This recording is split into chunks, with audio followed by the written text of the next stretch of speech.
Joe is in Connecticut. Welcome to the program, Joe. Good evening, gentlemen. Yes, sir. Good to hear from you. I want to thank you for the program, and I would like to offer my prayers for that first person that called, and I do feel bad for him and his own loneliness. Yeah, let's do the need to call a radio show to attract attention to himself. Yeah, let's pray that God will just do a significant work in his heart and take even what, absolutely, what's happened and use it for good in his life. And unfortunately, that radio show that he mentioned, the Don and Mike show, that is the epitome of debauchery and all that is horrible in this earth. Yeah, I'd have to say that I'm not familiar with that show, and I'm kind of glad I'm not. Sometimes you want to be innocent. Right. It's with just respect. Crude juvenile behavior, filthy language, and a lot of ass play. Yeah. It's horrible. I just want to say that I've had loneliness in my own life. I recently had a disappearance in my family. A family member who was suffering from parvovirus just walked off into the night and hasn't been seen since. And I would like to thank my own pastor, Father Donald Geronimo, and Sister Lisa Herndon from the Crackpot Nunnery of Herndon, Virginia. And if I may, I would like to fart into the phone. Really sorry that we have someone else that wanted to do the same kind of thing. And since tonight that we have some folks who maybe are allowing Satan to use them, I'd like to encourage you, if you would, to pray for Joe and for Frank. Let's just pray for these folks and ask God to help them deal with the issues in their own lives. This episode deals with the inappropriateness of racial invectives and contains coarse racial slurs. Your discretion is advised. Everybody loves Don and Mike. And yes, the rumors are true. They smoke, they drink, they use bad language in mixed company. They're extremely rich, and they can flash more bling than most posses in this room. Rock stars they are, and God bless them for that. You can call Don and Mike anytime from anywhere in America. 877-365-3636. They're ready to believe you. Hold it, fellas. I don't move. Let's get real going, Janie. I like to look at the new ladies. Acting General Manager Alan Leinwand. I'll drink to that. Wanna get high? Joe. Wanna get high? Joe. What say you, Donald? Michael, what say you? Look, I'm going to take drugs if I want to, and I don't care. I don't care. I'm going to do exactly what I want to do, and if my little 10-year-old daughter's there when I'm high, I don't care. Here's a tremendous act. Here's a startling act. The amazing, the thrilling, the greatest, spectacular, incredible, exciting, wonderful, world fame, the most unusual novelty act. Don Geronimo, please. What do you mean by that? Is he there? Hey, you mean the guy named Don Geronimo? Yeah. Hold on.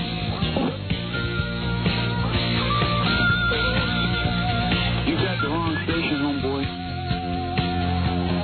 You're goddamn Jesus!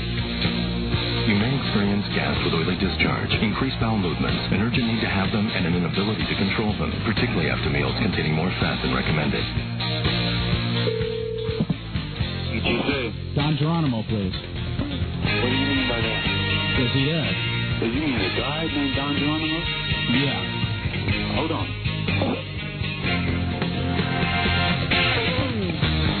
You got the wrong station, homeboy. Thank you. That's right. Fire. Okay. Hi, Don and Mike. Fire. Welcome to our show. Hey, Don and Mike. What you don't know could fill a book. It's the Don and Mike Show, and they'll say what they wish. Where else would you rather be than right here, right now? Here they come. Get them out of here. No! Hey, hi, boys. We're on auditioning for the new CBS special. Based on a true story, he was a neo-Nazi with one true enemy. Himself. A man of faith, a man of hate, and a soul torn apart. Viewer discretion advised. Rob, beware! You got the wrong station, homeboy. Good afternoon, Mr. and Mrs. Johnny Toxic and all the ships at sea. I thought there were 2 cuts on that tape, but I guess there's only one. There were 2 phone calls. Never mind. That's all right. Here they are, proudly wearing their Ouchie the Clown bibs. Yeah. Don Geronimo and Oh, wow. Too many tapes, not enough music. This will be dry, just like Gladys Kravitz. Hi. Mike? What's going on? Don and Mike show, new episode on this Wednesday.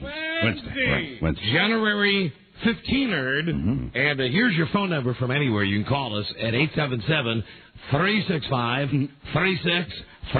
Hi, Donna. Mike Buzz Burbank here. And you notice how Buzz and I have worked that out, that now just so he knows, I give him the sly little... Yeah. One of those you little, too.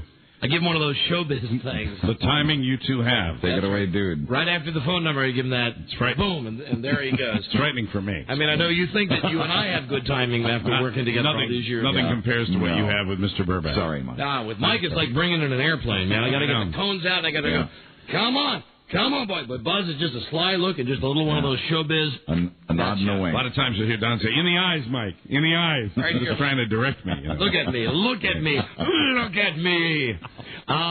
Hello, Don and Mike show. Don and Mike. Hi. Congratulations on 9 straight days of work. 9 straight days. Thank you, my friend. Now, that string will be broken, incidentally. Yeah, it will be. Monday for the Martin Luther King holiday. Yeah, yes, indeed. Right. Don, I was curious. How did you know the little... Rob will be here on that day. Of course. I'm sorry. What was that, sir? How did you know the little sister was going to be the assassin on 24 last night? You did call that. Yeah. It was a good call. Did you call you called the wife? It was a lucky guess. The wife to be. I just thought about who could get in there, and I knew it wasn't the daughter that they were torturing. No. Yeah, you said this yesterday, didn't you? Yeah, and it made no sense that it would be anybody else except the guy's daughter, because I think the dad is clean. I think the dad on 24 really is an operative for the CIA. Mm-hmm. Right. And I think that the guy that was going to marry the girl who shot him on 24 was also clean. An awful lot came to the forefront on 24 last night. I mean, you know who the bad guys are now. And Larry Sanders' secretary. Oh, that bitch. The president's wife. Ooh. That bitch. And he is completely led by his thing. Yeah, and last night he looked her right in the eye, put his hand on her shoulder, and said, "Oh, baby, you done a fabulous job.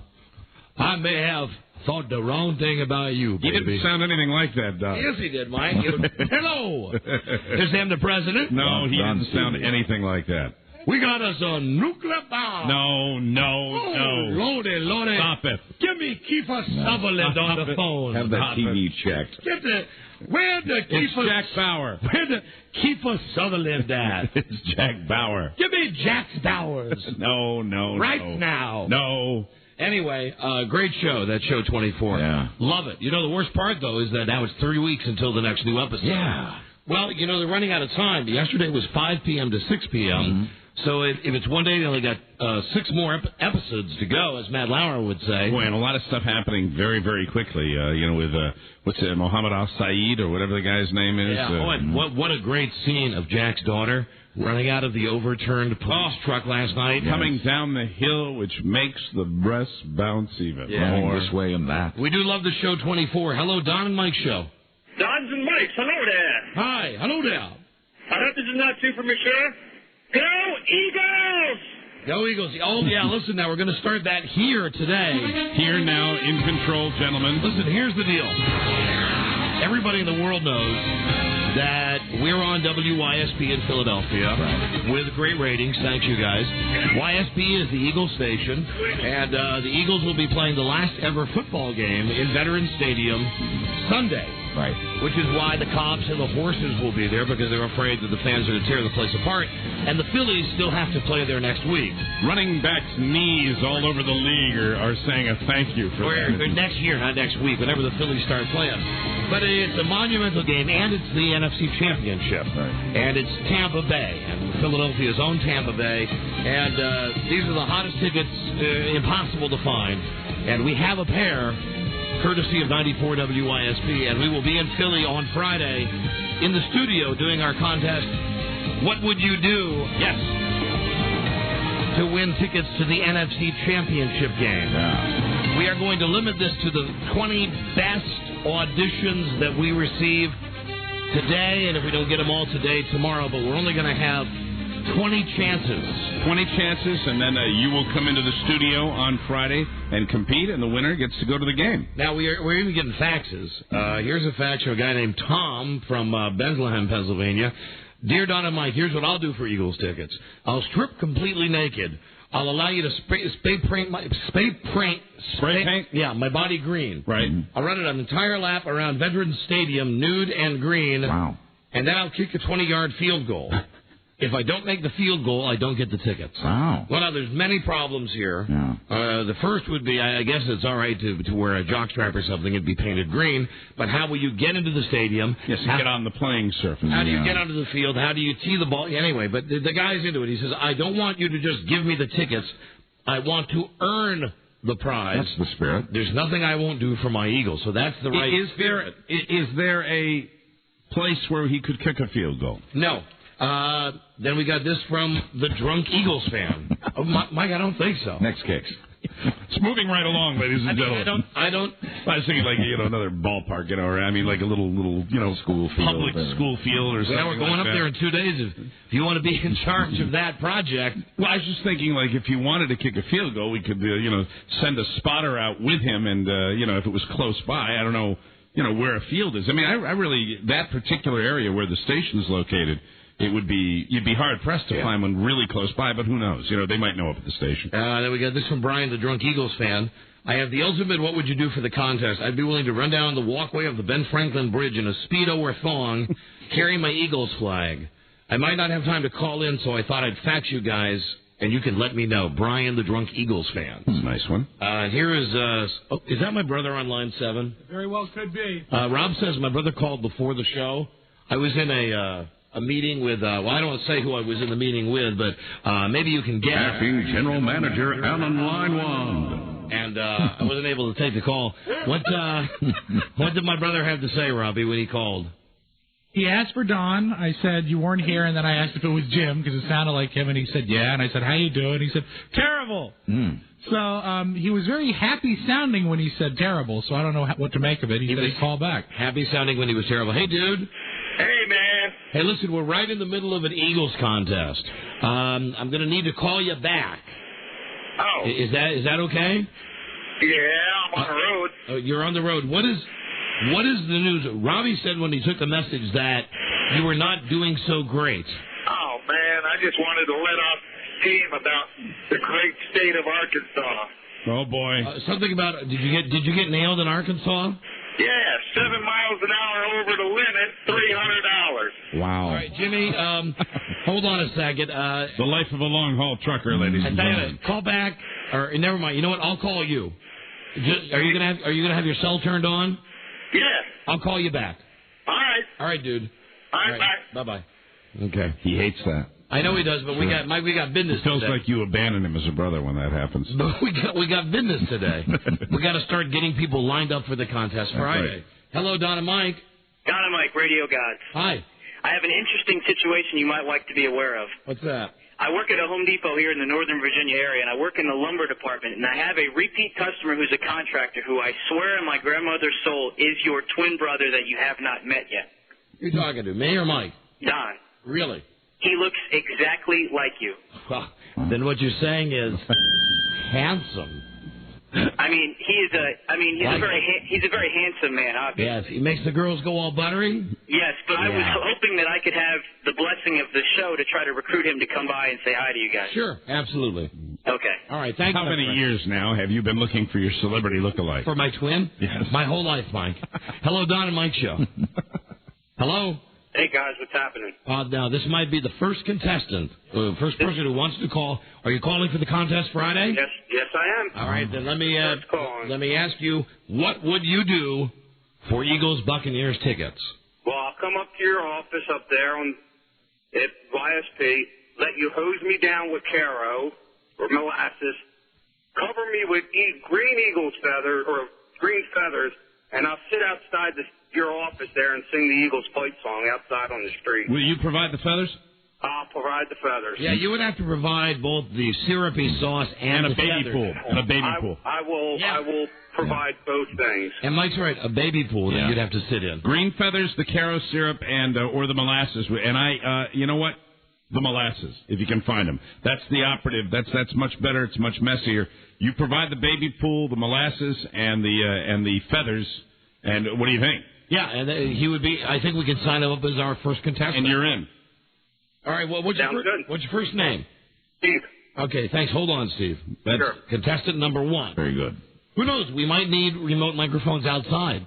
A lot of these things are going to be happening outside. Yeah. You know, I think of WYSP and where it's located in that lovely little hot dog stand right outside there, and I see no reason why we couldn't have a few people there. Independence One Mall. guy just sitting in his pool.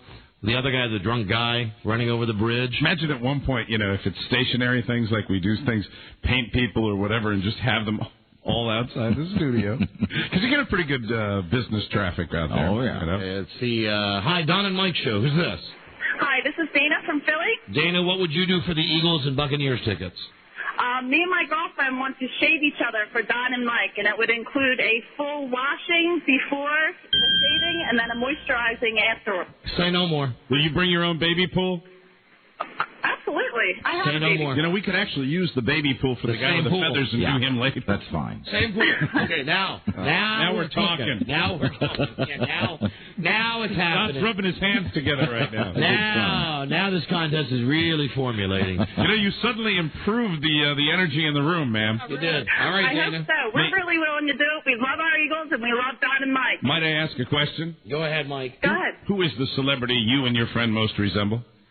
I resemble a tall Gwen Stefani. Oh, yeah. And she resembles celebrity. She's very dark, long dark hair, big breasts, tight body. That's fine. Okay. No need to go any further. We've heard enough. Okay. Hold on. We'll get your information. Thanks. That's 2 confirmed right there. Yes. 2 confirmed. I hope they enjoy the game. And I think a lot of times when we do these, contests, a lot of the people don't show up. Yeah. But I'm pretty sure for this one, that sounds like a real. I mean, she just had what she wanted to do, and bingo, and they're into it. All 20 acts will probably show up. Hello? You know, this becomes the battle of the ladies. Don and Mike show. Hello. Don, Mike. Yeah, who's this? Hey, this is Steve up in Easton, north of Philly. All right, Steve, what would you do for Eagles and Buccaneers tickets? I'll come down there and perform Earl and Lisa if you let me. Oh, get out of here. We get one of those guys all the time. Every time. Hello, you don't get a prize for that, for God's sakes. Hello, Don and Mike show. Prize in it. Normally Miguel. Hi. Hey, it's Mickey. Hi, Mickey. Oh, you're calling for the contest. What would you do? Absolutely. What would you do, Mickey? How's about if I bring my wife and her twin sister down for body shaving? Now, wait a minute. Now, we just had a body shave. Did you just think of this on the fly? The wife and the twin sister is good, but you got to think of something besides body shaving. Well, if they were topless, would it really matter what? Well, you know, you have to remember that the other women that are participating are talking about a real shaving, if you know what I mean. They're going to wash, they're going to shave, and then they're going to wash again. So the shaving idea is not original, but if you're talking about your wife and her twin sister, you know, just for starters, you need full frontal. And they've agreed to this? Well, no, they haven't. My wife has. All right, and let me throw this out. I want you guys to come up with the ideas, but think about this. Think about that Miller Lite commercial that we love so much, where they're the 2 girls that are rolling around in the mud. Absolutely. The goo. Once again, the baby pool comes to mind. Or they could make each other, whipped cream sundaes and eat the sundaes off one another. Yeah, there's so many different ways you could go on that. Use your imagination. How about a baby pool and I referee them wrestling and Jello? If you got the time to make the Jello, a real Jello wrestling, get the tarps up there. Oh yeah, no, we're bringing tarps with us. The entire studio will be tarperated. Have we ever had Jello wrestling? No. Never. No. We've never had Jello wrestling on the show, sir. I could be fully dressed and I'll be the ref. Are you listening? I have very little faith in this guy because he's not really listening. Hello? Yeah. Are you I'm listening. All right, he's listening. Okay. You know, I think I'll get all my friends to make Jello, and we can, just a small lamp on the bottom of a plastic kids pool. What about the sister? What do you think? How do you think the sister's going to react? They pretty much are two peas in a pod. You know what I'm saying? Well, you know, here's the deal. You really, if it gets down to it, just your wife could do something in the Jello. Yeah, right. Wrestle with herself. Yeah. Right, yeah. If push came to shove. Yeah. And, not that we're making any judgment call here, but is there a chance you could maybe wait out in the hallway when she does what she does? Yeah, it kind of sours the idea. I was going to mention that as well. That was a red flag when I heard that you wanted to come in and referee the Jello wrestling. You know, it might be easier. There's not a lot of parking at the station if he just dropped her off. Hey, I'm a handsome guy. Yeah, well, listen, so am I and so is Mike, right? We know how that goes. Hold on, we'll find out if you're legit. Okay, thanks. Hold on a second. Don and Mike show. Hello. Yeah, what's going on, guys? Oh, and I have to mention you have to be 21. Absolutely. Okay, you got to be 21 for this contest. Hello? Yes. Yeah, hi, what's your name? My name's Corey. What's going on, guys? Corey, what would you do for the Eagles-Bucks tickets? Well, I deliver beer down here to Philly area. I live up in Allentown, Pennsylvania. Yep. And the Schuylkill River goes through Philadelphia, right? Mm-hmm. Yes, it goes does. right down there by you guys. Right. I was going to put two kegs together, empty kegs, and paint myself green, just my underwear, and float down the Schuylkill River. Well, now cold. That's not necessarily something that we could see in the studio, but we could get confirmation from people on the telephones if you were doing that. Absolutely. The password is... I'm dying here, man. It's driving me nuts. Everybody, I hear everything Eagles. I love the Eagles. I'm trying to get tickets. I'm going to go nuts. Now, have you made a beer keg raft before? I never have. I have... I was going to use one, but then I figured I'm definitely going to be sitting in the water. There's going to be a drowning. Ever have hypothermia before? Yeah, I probably missed the game with the flu. I'm thinking. All right, hold on. A lot of these are kind of on the fly, I'm getting the impression. Hold on a second. Hello, Don and Mike show. Hey, Don and Mike, how's it going? Hey, going great. Who's this? This is Adam from South Jersey. All right, Adam, what would you do? Well, I got a question after this, too, but first, I will cater the whole event while we watch those two voluptuous, gorgeous ladies. Shut up, Adam. What else? Also, the other thing I was wondering, are you guys going to plan one of your terrific soirees after the show on Friday? No, we're busting ass to get out of town. Although, no, really, we are. But if, in fact, the Eagles go to the Super Bowl, I don't see why there wouldn't be a Super Bowl party in the future. Yep. Oh, that sounds great. You know, where we'd get everybody together. Yeah, absolutely. Do that thing we did before. Yeah, up in Philly. Yeah, you guys go great South Street parties. That's that thing before we got popular, when 50 people showed up. All right, thank you, my friend. Thanks, bye. Listen, again, serious inquiries only. Mm-hmm. Right. 2 tickets, courtesy of WISP, for the Eagles and the Buccaneers. Sunday, last football game ever at the Vet, NFC Championship. You know all that stuff. What would you do? And can I just say, there seems to be a spirit in Philadelphia this week of female participation in this contest. And I just want to thank the ladies that are participating and encourage more, because I think it sounds like we got kind of a theme going here. And if we do, that show is just going to sing. We don't want it to be all twigs and berries, you know. Yeah, and you know, not all Franks and beans. You know, usually when we do these kind of shows, you get a nice little mix, and it skews more towards men doing kind of gnarly, gross things. But and that's okay. But I sure like those ladies that called in. Hello, Don and Mike show. Yo, bitter nigga all across your face, then your air hole, man. What's going on? Hey, bitter N-word, what are you doing? Ain't nothing, just chilling. I'm just chilling up here, you know what I mean? I want to get in on that little contest. What's up with that? All right, not a problem. BN, what would you like to do? I promise to come down there and punch 40 in his mouth so damn hard. I swear. I don't get the tickets if I don't knock his teeth out. It's like wrestling with these teeth. It's like wrestling with these guys. Every time you call, the agenda is always Mr. 40. You know, we could never really have a legitimate fist fight. We could have a boxing match. So you can have a fist fight. No, if you guys really agreed to get in the ring together, we could put on gloves, and you guys could get in there, and we could see who was best. But you would I would drop his liquor drinking ass. I'm sure that he'd say the same thing about you. But you would have to arrange that with him. First of all, he's out of shape. He's doing all that goddamn drinking. I bet his damn liver look like Ruben Flanagan's puss. Listen, you have to work it out with him. We are not the facilitators, the enablers here. You hook up with Mr. 40. You guys come back with a plan for the Thrilla in Phila. Be a wonderful springtime activity, you know, in the If I, parking make him, lot. if I punch him so hard he bleeds internally, will I get the ticket? I cannot say. Goodbye. Goodbye, Deanne. All right, later, you faggots. Bye-bye. He's very bitter. Bitter, very bitter. Bitter N-word. Hello, Don and Mike Show. Yeah, hi, I want to do something for the ticket. Right now. First, are you 21? Yeah. Yeah, okay. What's your name? Jeff. All right, Jeff, what would you do? I want to see how I would walk around in a Bucks jersey and see how long it would take me to get beat up. You know, in a way, that's not a bad idea. Let me say that let me help you here. Okay. If you were to get a Bucks jersey and a Bucks hat, and we put you out front of the radio station and gave you a megaphone, where for as long as you could possibly go, you stood right there on the corner. We gave you a list of things to say about the Bucks and how you love the Bucks and what was great about the Bucks. You know how great Warren Sapp is and all that great stuff. Brad Johnson's a great quarterback. You know that kind of stuff. Then that would be a worthwhile entry. Yeah, you'd be in. Sweet. All right, so can we count on you? I don't know. I got to see if I can get the time off from work. Oh, yeah, I knew it. Mike, he's not a contender. He's a pretender. Absolutely. Be a player, not a player hater. Hello, Don and Mike Show. Hey, Don, Mike Buzz. Rather than doing Jello wrestling, why not, in the true spirit of Philadelphia, do Philadelphia cream cheese wrestling? Are you planning on coming down and doing that? No, my brother would actually like to do it. Your brother? We're not fags, honey. Well, no, I'd actually probably wrestle my brother. You would wrestle your brother in cream cheese? Yeah, I'd wrestle my brother in cream cheese. Yeah. Would you brother-sister combo? Would you be topless? Oh, God, I do not have the figure for it.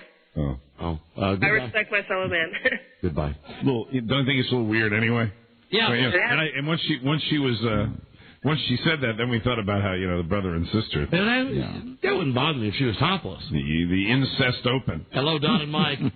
Hello, this is Debbie. Hi, Debbie. What would you do for the equal? Honey, I had to hit the delay there. You can Listen without my teeth. You don't have any teeth, huh? Well, top. You just have to. You say oral. You can't say the word that you said. Oh, okay, orally. Well, as wonderful an idea as that is, and really, what a terrific thought that is. Yeah. But I love your guys' show. You guys crack me up, dude. And I'd have to be first, incidentally, on that. if we ever decided to go down that road, if you brought in the right amount of plaques and scope, I'd be fine with that. Debbie, you got to come up with something better than that. Oh, come on. How could that be?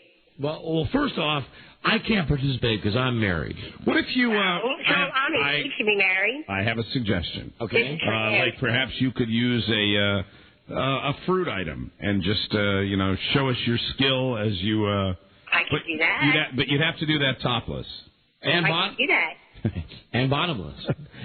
You'd have to be fully naked and come in with like a banana. A banana or a cucumber. A zucchini. Right. Something like that. I would do that. Your choice is a fruit. A kielbasa sausage. You could be. What is your first name again? Debbie. It would be Debbie's Fruit and Vegetable Show. All right, Debbie. That works for me. All right, if you're serious, hold on. I'm dead serious. We'll get your information. How'd you lose your top teeth? When I was pregnant with my first daughter. Yeah. She took all the calcium out of my system. She did what, honey? We couldn't hear all that. calcium out of my system. Took all the calcium out of her system. Yes. Oh. So it turned out whenever I went to the dentist, the smallest cavity turned into be the hugest. Wow. So your teeth, this scrape, fell out? Well, no, I eventually had to have some pulled, yeah. Oh. She lost her teeth because the calcium went down. Just have to get this one in. Who's the celebrity you most resemble? I would think, well, when I was younger, I'm 40 now, but people say I still look like I'm 20-something. They used to tell me I look like Goldie Hawn, but I don't see a resemblance. Not anymore? What about now? I would probably say don't Goldie Hawn. I'm blonde hair, blue eyes, I weigh 119 pounds. Goldie Hawn without her teeth. All right. Hold on a second, Debbie. Hold on. We'd love to have you in the contest. Absolutely. Hold on a second, please. You sure she didn't mean Kurt Russell? Don and Mike, hello? Who's this? Hold on. Speak to us. All right, sorry. It was that Gibb brother calling in. Hello, Don and Mike. Don and Mike. Yeah, who's this? District 10. Negative. Disqualified because you gave yourself a name and the last time you called, you really pissed us off. I don't remember why. but you really pissed us off. Good call. Hello, Don and Mike Show. Hi, Don. I'm willing to put my life on the line for my Eagles tickets. All right, what's your first name, sir? Dave. All right, Dave, what would you do for these tickets? Well, the guy stole my thunder, but he has no guts. I will be out on City Line Avenue with a megaphone, with a Bucs jersey, Bucs hat, praising the Buccaneers in Philadelphia. This guy, I believe 100% that he'd do it, unlike the other guy. I'm like, there's no way I would not do it. I am in. I He believe stole you. my idea. I just was on hold. All right, well, then you're in, and we'll tell the other guy he's out. I'm so scared, but I'm going to do it. What, didn't the other guy say if I can get off of work? Yeah. I'm off of work now. I'm there. Right, we'll put you right there in front of the station, and I guess it will be a battle of attrition to see how long you manage to stay alive standing on the street If I can corner. make it. Good luck. Yeah, we'll help you write some slogans, some stuff that you can say. Absolutely. Okay. You know, we'll maybe have an ambulance standing by. All right, hold on. You're in. That's good. That's good. Hi, Don and Mike Show. Hello. How's it going? I was calling for the contest. Yeah, well, what's your name, my friend? There you go. You know that Morris Gibb. Yeah, I know. He is a frequent caller on our show. Prankster. Hello, Don and Mike. Fellas. Yeah. Calling for the tickets. All right, what's your name? My name is Vinny from Leesburg. All right, so you're from D.C. Yeah. You come all the way to Philly. Vinny, you got to have a special reason then if you're from D.C. I'm the one that called yesterday about the pepper spray in the face. Oh. Yeah, you a big Eagles fan, Vinny? I'm a real big Eagles fan. All right. Biggest in the area. I think, I mean, I don't know what legal has to say with this. I have a problem with you getting pepper spray in the eyes. Yeah. That can F you up pretty good. That can kill people, actually. However, pepper spray on your genitals. Yeah. Yeah, we got to check out. I mean, I think in the face it's, a problem, but... Or in the rectum. Front and back, maybe. Oh, my. If the guy was to, get the position, like... Spread them? Yeah. I'm the old duck, huh? Spray the eye.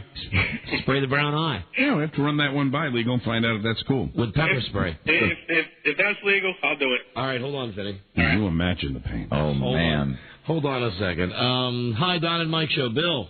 Hey, you guys, you got to tell that girl using her vegetables first, you know. Well, that's the thought. Bill, leave the driving to us. Hold on, and I got an answer here already from Chuck Broyhill. Negative on the spraying pepper spray on your genitals. Maybe we think of something else to spray him with. His genitals. Spray his genitals with. How about paint? How about a variety of sprays? Pledge, Windex, Armor All. Yeah, cleaning supplies, Drano, Pine Sol. lava. Anything that comes in one of those things. One of the bottles has got the squeegee thing. Right. Hello, Don and Mike. Hey, how you guys doing? We're doing great. Who's this? It's Jim. Jim, what would you do? I would wear a diaper full of chocolate pudding and skateboard up and down the street in front of the studio or wherever you wanted to Market Street, around. All right. And if he's participating in a lot of physical activity, eventually the pudding is going to seep out of the diaper. I'm guessing that's the best. That's because of the looks you get after you do it. You know? I'm loving that. I guess. Hold on a second. Let me call Lisa for a second. So I guess we're going to have stuff down on the street to broadcast from as well. I was thinking this is going to be an entire in-studio thing. Hi, Pussy Whip. Titty Bar here. Yo. I need you to call the clean-shaven Tim Sabian. Okay. And I guess, have you been hearing these calls? Absolutely. It sounds to me like part of it will be in the studio, part of it will probably be down on the street there. Fantastic. So if, Tim can get the extreme team together, we can get the mics down there, and we can see the guy with the Buccaneers jersey. We can see the guy that has the diaper full of pudding. I can't wait. I'm thinking the guy with the diaper full of pudding, it's just really, it's one big stunt where he gets up to speed, and then, right in front of where the most people are, he falls off of the skateboard and lands on his butt, sending the pudding. Right. Gotcha. Yeah. I get it. Okay. All right. Bye. Source out. Turned it out. Goodbye. All right. So outdoor stunts are okay. Good. But let's try to get a couple more good ones inside. Like those girls. Yeah. Hello, Don and Mike. Who's this? Hello? Yeah, what's your name? Yeah, my name's Patrick. I live right outside Philly. I'm willing to paint myself green and white and swim from Penn's Landing to Camden. And as an added bonus, I'm willing to come on the air live and criticize Simeon Rice's parents for naming a black man after a monkey. Okay. Okay. I think there's only one. Rob Spiewak. One person voted for you here. Ambitious. Goodbye. Hello, Don. A lot of Mike. current in that river. Don and Mike Show. Hello. Hey, fellas, I just talked to you about the diaper. Oh, okay. All right, hold on a second, diaper guy. Hello, Don and Mike Show. Hey, Taz. Yeah, hi, Taz. What would you do for the Eagles and Bucks tickets? What if I could deliver David Akers by? Would that help? If you brought the kicker in, yeah, sure. Yeah. Yeah, if you brought the field goal kicker to WYSP, that would count. That's strong. Yeah, that'd be cool, man. Hey. Okay. Hold on a second. Good luck. Yeah, that'll Well, happen. hey, Well, I mean, it would be a novelty. Yeah, I mean, if Taz brings him in. Taz. David Akers, Taz. You know, what I'm thinking now is, you know, did he mention whether David Akers would be willing or would he be unwilling? You know, Get that. Here's what we have to do. We have to break right now. We're not going to do the contest now like we always do. We're going to continue to take your calls for just a couple more minutes. We'll come back after the break, and we'll figure out what we've got. All right? Who we think is absolutely 100% confirmed for this. Now, keep in mind the show's Friday, when we'll give you one more break to call in here, and then if we don't have 20 by the end of the 2 breaks today. Also, a good opportunity for you ladies to collect your thoughts. We'll figure it out for tomorrow. And I've got to have time, obviously, to talk to my brother to find out why he's mad at Arkansas. And I must tell you, I know that a lot of you have sent in cards. We're really, and I mean this really nice cards about the passing of my father-in-law. And I have news that my wife is officially over the mourning period. I found out this morning. Oh, wonderful. I found out, and my son, both of us, we both found out together that my wife was officially out of the mourning stage. I'm looking forward to hearing why you believe that. Back to being herself. But we're going to focus on this contest for one more break. Let me see how many, just if they've been counting back there, how many they think are legit. Because, you know, I have no idea how many calls we take. I don't either. Hey, Titty Bar, how many names we got back there? 1, 2, 3, 4, 5. About 5. Only 5. Okay, well, can you tape print that and tape that and wrap that in a bow for the next break here? So that's 5, which means we had 15 more spots left. Which must mean that some of the people that called in with stuff were obviously, of course, not serious. Right. Exactly. Were the 2 girls who want to shave themselves, or were they among the 5? Dana, yeah, she's on the level. Yeah. Okay. Good. Yeah, that's pretty much all I How about the lady that's going to do the fruit show? Yeah, absolutely. And what about the guy who's going to wear the Bucks jersey with the megaphone? Yeah, the second one? Yeah. Yeah, he's in. Guy with the diaper and the chocolate pudding? He seems pretty excited. Okay. And who's the 5th then? I don't know, Joe. Which one did these 2 people? Which one did Joe. We're going to Joe right now. Joe forgot. He's got to call him back and ask. Joe's not just a name; it's an idea. We are a well-oiled machine. Joe. All right. Thank you. Source out. Turned it out. And folks, keep calling. We'll go with this for a couple more seconds to get a few more contestants today as we find out what you would do on Friday's show to win the Eagles and the Bucks tickets. And we'll be right back. This is the Don and Mike Show. First of all, membership is for life. Take your time, change your mind. You'll never be rushed. Although usually our members find their princess in around 6 months or so. If she gets hit by a train 10 years from now, it's a lifetime membership. You're reinstated for free. The Don and Mike Show. Well, thank you. That's great. I've had it up this here with the likes of you people. Yeah. Gorgie. The Don and Mike Show. All right, here's who we have confirmed for Friday's show. Dana and her friend will wash each other, shave each other, and then wash each other again. Wonderful. Steve will get molasses and green feathers and will make himself into a human eagle. And sit out front of the radio station in a baby pool. Corey is the guy, this is surprising, this guy is serious. The guy who wants to make the boat out of kegs and wants to actually come down the river and paint his body green. All right, we'll allow him to do that. Debbie is the fruit girl, the girl without her front teeth, who will be performing with fruit. She's lovely. We have Dave, who's going to wear the Tampa Bay jersey and the megaphone, and stand out on the street yelling insults about the Eagles and praise for the Buccaneers. Right. And Jim, who's going to wear an adult diaper and fill it with chocolate pudding and go up and down the streets of Philadelphia on a skateboard. Falling occasionally. Now, if you can do better to win the Bucks and the Eagles tickets, call us. I think it's wide open. Mm-hmm. Competition is absolutely wide open. Absolutely. Hello, Don and Mike. Who's this? This is Anthony. Anthony, hi. What would you do for the tickets? I would personally let y'all scar me for life by branding me with the eagle symbol. You would let us what? Brand me with the eagle symbol, either on my skin. buttocks or I prefer my shoulder. So. Oh, you mean like you want to be branded, like? Correct. Man, boy, if legal would let us do that, that'd be fun. Now you would have to come up with the branding tools. Don't they do that in places? Yeah, I mean, aren't there places like tattoo parlors do where branding now, yeah. where they do branding? If we could do it legally, And I applaud him for using the Forrest Gump pronunciation of buttock. I'm a huge Eagles fan, and I would let that go to the grave with me. What about you finding out all about this branding? I would think either branding or tattooing. And if you let us tattoo, not us, of course, but if we were to direct the tattooing of a licensed tat artist on your buttock, I mean, we could make a nice, real eagle, big eagle, right there on your ass. Well, what do you? I think he likes the idea. Yeah. I'd be up for that. All right, hold on, Anthony. But you'd have to find the tat guy. The tattooist? Yeah.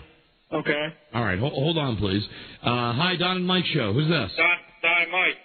Who's this? Mark. It's Mark. Mark, what would you do for the tickets? You're going to have to get rid of that other guy with the Paper Spade jersey. I had the idea before, so I'm not copying. Too bad. Too bad. No, he called. He's the guy. First standard. Hello, Don and Mike show. This is Steve. Hi, Steve. What would you do for the tickets? I'll buy everything green at a supermarket, throw it in a blender, and drink it. Everything green. All right. Everything green. Good. All right, now, we got to have one like that. We got to have at least one like that where there's the chance of puke. So you have limes, cucumbers, lettuce, peas, lima beans, green beans. Right. You could put some green Jell-O in there. Some of that green hot sauce that you see in the store. Right. Guacamole. Guacamole. Green ketchup. Yeah, green ketchup. Right, they make green ketchup now. Green popsicles. Absolutely. How about a little melon liqueur? Little melon liqueur. Yeah, if you want to make it go down a little smoother. Absolutely. Sure. Now, Steve, you'd have to bring all of the green stuff and a blender. No problem at all. All right, hold on. Something tells me that guy's in. The green grocer. He's probably got a spot. It's very good. Hello, Don and Mike. Who's this? This is David. Dave, what would you do for the tickets? I'd dress up like Johnny Toxic and take a diarrhea beer bong. Well, now, the diarrhea beer bong. Of Herndon. If they're not going to let a guy, legal's not going to let a guy pepper spray his genitals, I'm pretty sure they're not going to let you drink a diarrhea beer bong. With the kibosh. I don't know. Johnny Toxic would do it. Yeah, all right. Yeah. Okay. Yeah. Bye-bye. Bye-bye. I think his heart was in the right place. Perhaps. That's all. Yeah. So I think we got the one guy who I'm sure was legit. Yeah. The guy who said he's going to go to the store and get everything green. Right. So we'll add him to the list. Hello, Don and Mike show. Hello? Oops. A lot of people get cold feet when you pick up that phone. Sure. Hi, Don and Mike. Who's this? Kennedy. Kennedy, where you from? Philly. What would you do for the tickets? Well, I'm going to bring in my girlfriend, and I'm going to try to get my mistress to come in, and they don't know about each other, and get them to duke it out for their love for me. Well, now, this would be something right out of Jerry Springer. But now, keep in mind that we have the fastest crap detectors in the world. And ours are all going off right now. Yeah. Are they? Yeah, they are. Yeah, they are. Yeah, Kennedy. Who's this, John or Bobby? Or are you the girl that's on Hollywood Squares? Right. Yeah, there we go. There he goes. Okay. Hello, Don and Mike show. This is Kennedy. All right. I'll bring my wife in. Hello, Don and Mike. Yeah, I'll come down there and I'll eat a Big Mac meal and I'll throw up in front of you so I can make myself throw up. Well, I mean, you got to come up with more than eating a Big Mac meal and throwing it up. Well, you guys wanted to see somebody puke. I'm willing to come down there and puke for you. Well, I would think that you'd probably have to. You would probably have to eat the Big Mac, the extra value meal, whatever it is, puke, and then re-eat. No! You puke. Oh, that's it? Yeah, I think so. If I puked it in the glass and drank it back again? Yes. All right. Yeah, that would be that would do it. You'd be in. You'd be in the running. All right. Okay, what's your first name? John. Hold on, John. Hold on a second. You know, I know it couldn't be a show that I could completely look forward to. All right, we're not sure if you can do that or not. We're going to check. We're going to call Linda Feldman, our best friend in the legal department. Oh, man. Hello, Don and Mike Show. I hope she doesn't put the kibosh on that. I think I got a great idea for you. All right, go ahead. I want to wear a sandwich board, a sign on your front and back. Right. That says, I hate niggas and Eagles fans. Yeah, all right. Now, come on. Okay. First, you're stealing that from Die Hard with a Vengeance. Yeah, that's what they make the guy do in Die Hard. And it's also a takeoff, but we've already got a guy who's going to be on the street as a Buccaneers fan. Yeah, but I would get my ass kicked. Yeah, but I don't doubt you would, but not on this watch, my friend. Hello, Don and Mike Show. Yeah, hello. Hi, who's this? This is Van. Van, what would you do? Yeah. Look, I'd wear one of them Depends and eat some of them X-Lax and see how long I can hold it. Yeah. Nope, sorry, we already have a diaper guy. Yeah, kind of not an original idea there. Hello, Don and Mike. Kevin. Yeah, hey, Don. Hey, Mike. Hi, what would you do? Well, I've picked fights verbally with Mike before, so in retribution, and to get these tickets for me and my boss, I'd let Mike shave my head and in permanent marker write Go Eagles on my head. Shave your head? How about your eyebrows? Oh, dear. I don't know, because my eyebrows alone are funny enough there. I got the old man eyebrows. But really, frankly, any head shaving would involve shaving of the eyebrows. Yeah, I mean, if you're going to go as far as let Mike shave your head. Yeah. No, I gotta go. Nah, I couldn't go that. All right. Sorry, okay, guys. bye-bye. Imagine that. Guy said it's okay, shave his head, but keep your eyebrows. You can draw them. Whenever we've done a head shaving, we always kick it up to that. Because, there's so many guys now that have a shaved head. It's not that big a deal. Hello, Don and Mike. Hey, Don and Mike, how's it going? Okay, my friend. What would you do? This is what I'd do. I'd come in there. I'm from D.C., first of all. I'd drive all the way to Philly. Yeah. I'd come in there with some of those plastic diapers, for like older kids, but I'd fill it up with Icy Hot, and I'd rub it all over my genitals and my butt, and then I'd do yoga for you for a couple hours. Wow. With Icy Hot. Icy Hot. Hold on a second. All right. You may be a finalist. There you go. Here's a guy using this noodle. Absolutely. Hello, Don and Mike Show. Calling about the Eagles contest? Yeah, hi. Well, what's your name? Tom from Philly. Tom, what would you do? I'll let you wax my eyebrows and shave my head. Wow. Wow, now see that. Now this guy's willing to go the extra mile. The other guy wouldn't. That's big. All right. You stepped up. If you're serious? Yeah, I'm serious. We'll add you to the contest. Huh? And we've done eyebrow waxing, and believe me, it ain't pleasant. Man, never had it done. Is that great on the radio? Do you know what I remember about eyebrow waxing, Don? We had blood when we did that. Mike, great news from the legal department. You can eat your own vomit. Hey! So someone tell the Big Mac guy. Yeah. He's in. He's in. He can eat an extra value meal, puke it into a glass, and then drink it. Oh, lucky us. There you go. Yeah. Hello, Don and Mike Show. Well, we always have to have one like that. Oh, yeah. Hello, Don and Mike. Who's this? This is Paul. Paul, what would you do for these tickets? Well, I let you guys wax my back, and then I eat the hair that you waxed off. No, because we already got a guy who we're going to be waxing. We're doing a waxing. Yeah. Thank you, though. We might be coming to the end of this part of the segment. Yeah. I think now, as a matter of fact, let's stop it right here for today, and we'll pick this up at the top of the show tomorrow. And we'll top off our glass tomorrow. Yeah. With the participants for the contest on Friday. Now, while we're going to move on here with the show, let me just call back to Pussy Whip. Yeah, Pussy Whip here. Titty Bar here. That's it for today. Okay. So as fast as you can, type me up a list or write it up, whatever, and bring in what you got. Okay. Okay, bye. Source out. There you go. So we'll find out how many people are confirmed, and then we'll let you know how many slots we have left for tomorrow's show. And I think so far we're going to have enough participants where we'll just need a few more to make it special. Right? Yeah, and we need a couple more girls. Yeah. Although we do have, well, I'm looking at the page right here. We got the Shave Girls. And we have the girls who's going to do the fruit and vegetable show. Right. So we need definitely some more ladies. Yeah, there's only 2 girls and a bunch of guys. Okay, so call in tomorrow. No more calling today. That's it. Tell your friends, even if you think you've got the greatest idea in the world, save it for tomorrow. Save it for tomorrow. I'm laughing about one thing already. Which is that? The thing that grosses me out the most. It also makes me laugh. The Big Mac guy? Yeah. Yeah. Yeah, you can't help but laugh at that. And the pudding guy I'm still looking forward to. I like, of course, the girls washing and shaving each other. I do too, big time. But I got a real good feeling about the guy who's going to wear the Bucks jersey and go out on the street with a megaphone. Yeah, that's going to be strong. Okay, here is your final list for today of what we have. We have 1, 2, 3, 4, 5, 6, 7, 8, 9 confirmed, which is great. So we'll have 11 more slots tomorrow. Very good. To fill. Dana's going to come down and bring a friend. They're going to wash each other, shave each other, and wash each other again. Okay. Steve will cover himself in molasses and green feathers and become a human eagle. Corey is going to paint his body green and make a boat out of empty kegs, and float down the river to meet us. Yes. Debbie, will, without teeth, will be performing various acts involving fruit items. Right. Dave's going to wear the Buccaneers jersey, be out on the street with the megaphone saying stuff like Eagles suck and I love the Buccaneers. Jim's going to wear the adult diaper, fill it with chocolate pudding, go skateboarding in front of the radio station. Right.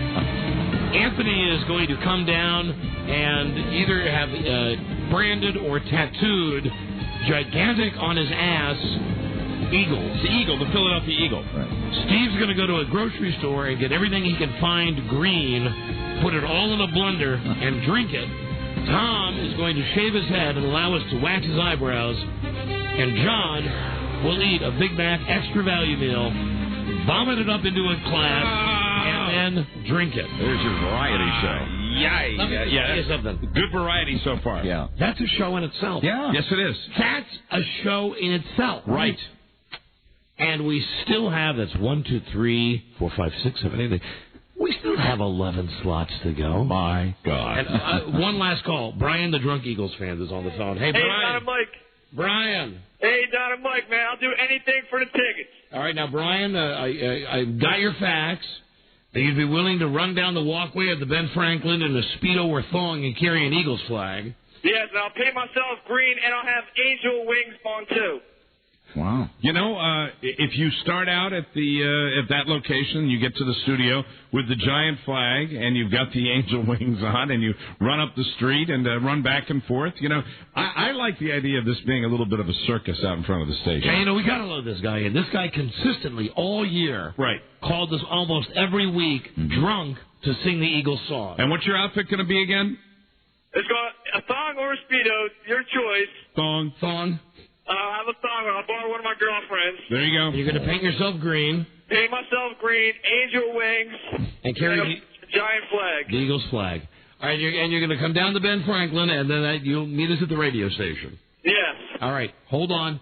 That is contestant number 10. Very good. Beautiful. Brian, the drunk Eagles fan. How could we do the contest without him? Got to put him in it. Yeah. All right, hold on, Brian. That's 10. That means tomorrow, right up front, first break in the show, we'll get 10 more. Very good. And then that's it. Our doors are closed. So if you've heard all of these people today and you think you can do better, be ready to call us tomorrow. Excellent. And we'll let you know. That's a good start. Yeah. Good start. Good prize. And I know all these people are going to show up. It'll be a great show to hear and watch on Friday as well.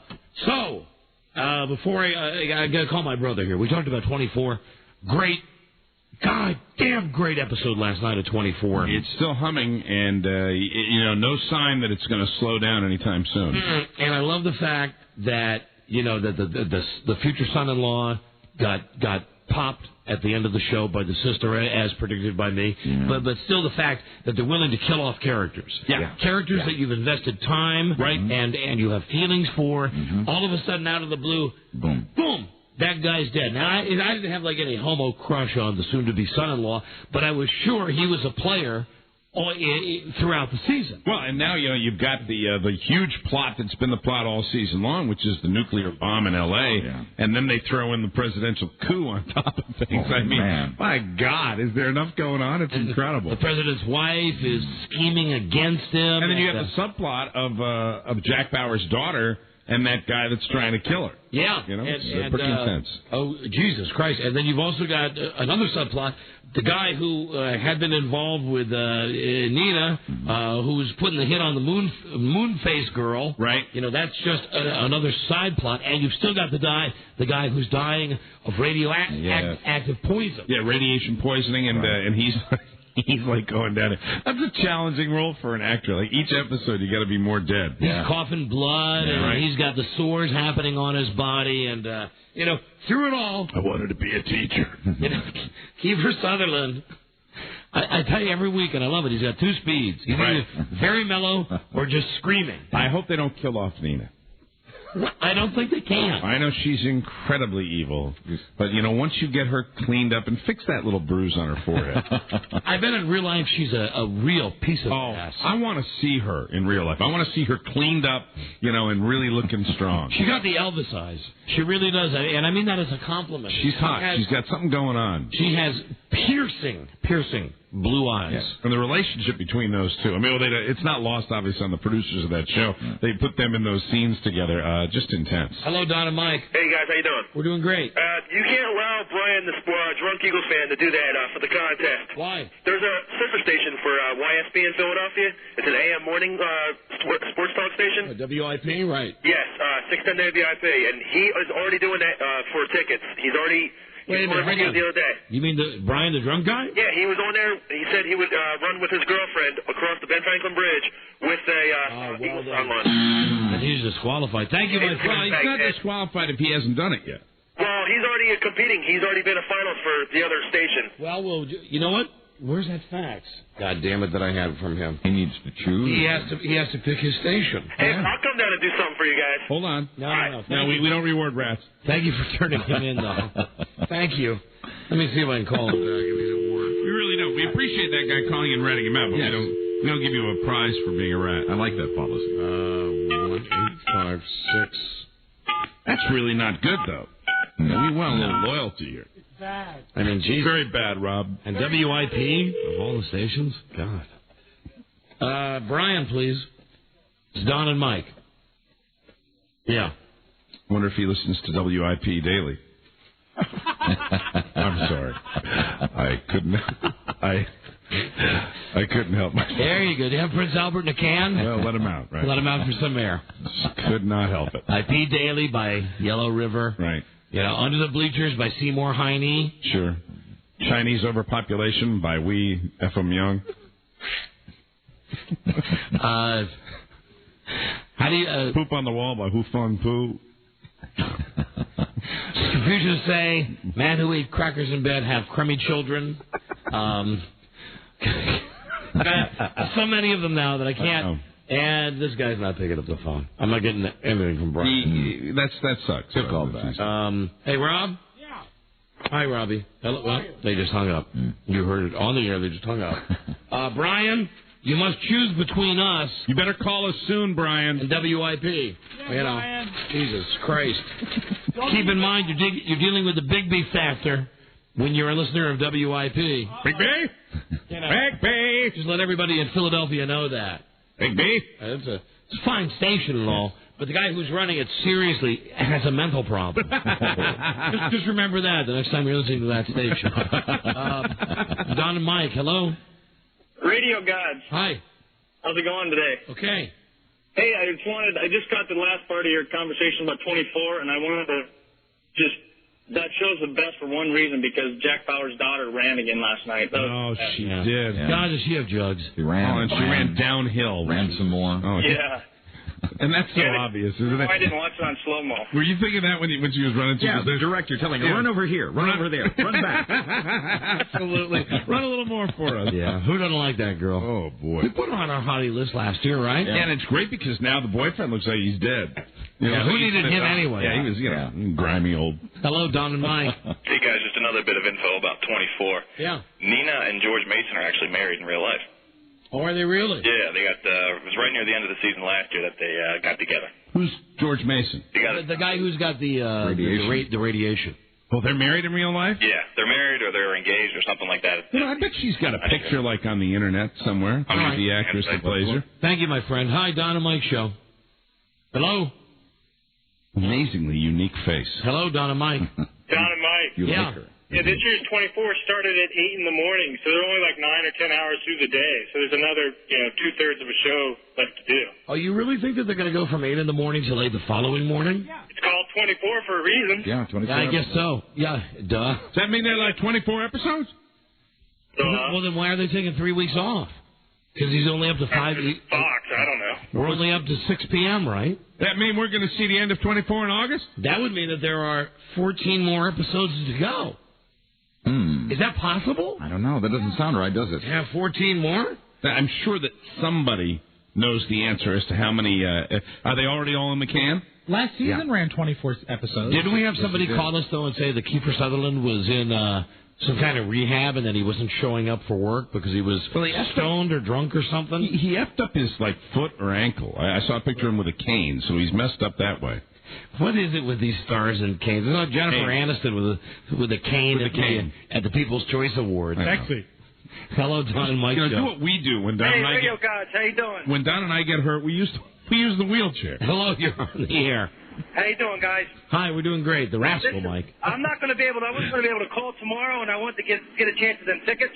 Oh, now here's someone who just, others. You're one of those guys when it says box office closed, you're banging on the door. Well, I want to tell you. I think I was behind him today in the Costco parking lot. You were right in the middle, sir, weren't you? Waiting for your space where people couldn't get by on either side, weren't you? Either you have the best idea in the world or you're going to be banned from this show. Go ahead. I want to have my whole body waxed. Goodbye. My rectum's... Bye. Banned. Banned forever. He wanted that anyway. He laid rectum out there right before.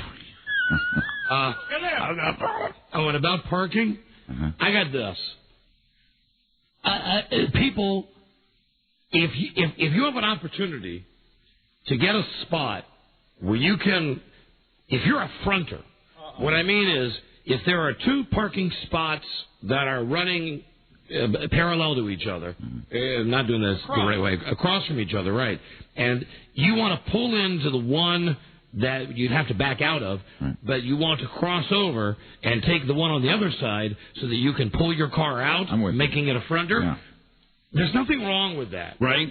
However, please, for the love of God, if you're in a parking lot like I was today, and there are 4 or 5 regular spots that you just have to pull into that you're going to have to back out. And everybody's waiting because there's one dick who's got his blinker on because he's waiting for... There's an open spot that he could pull his car into. Right, but he's waiting for the fronter. Oh. He is waiting for the person in the spot in front of him...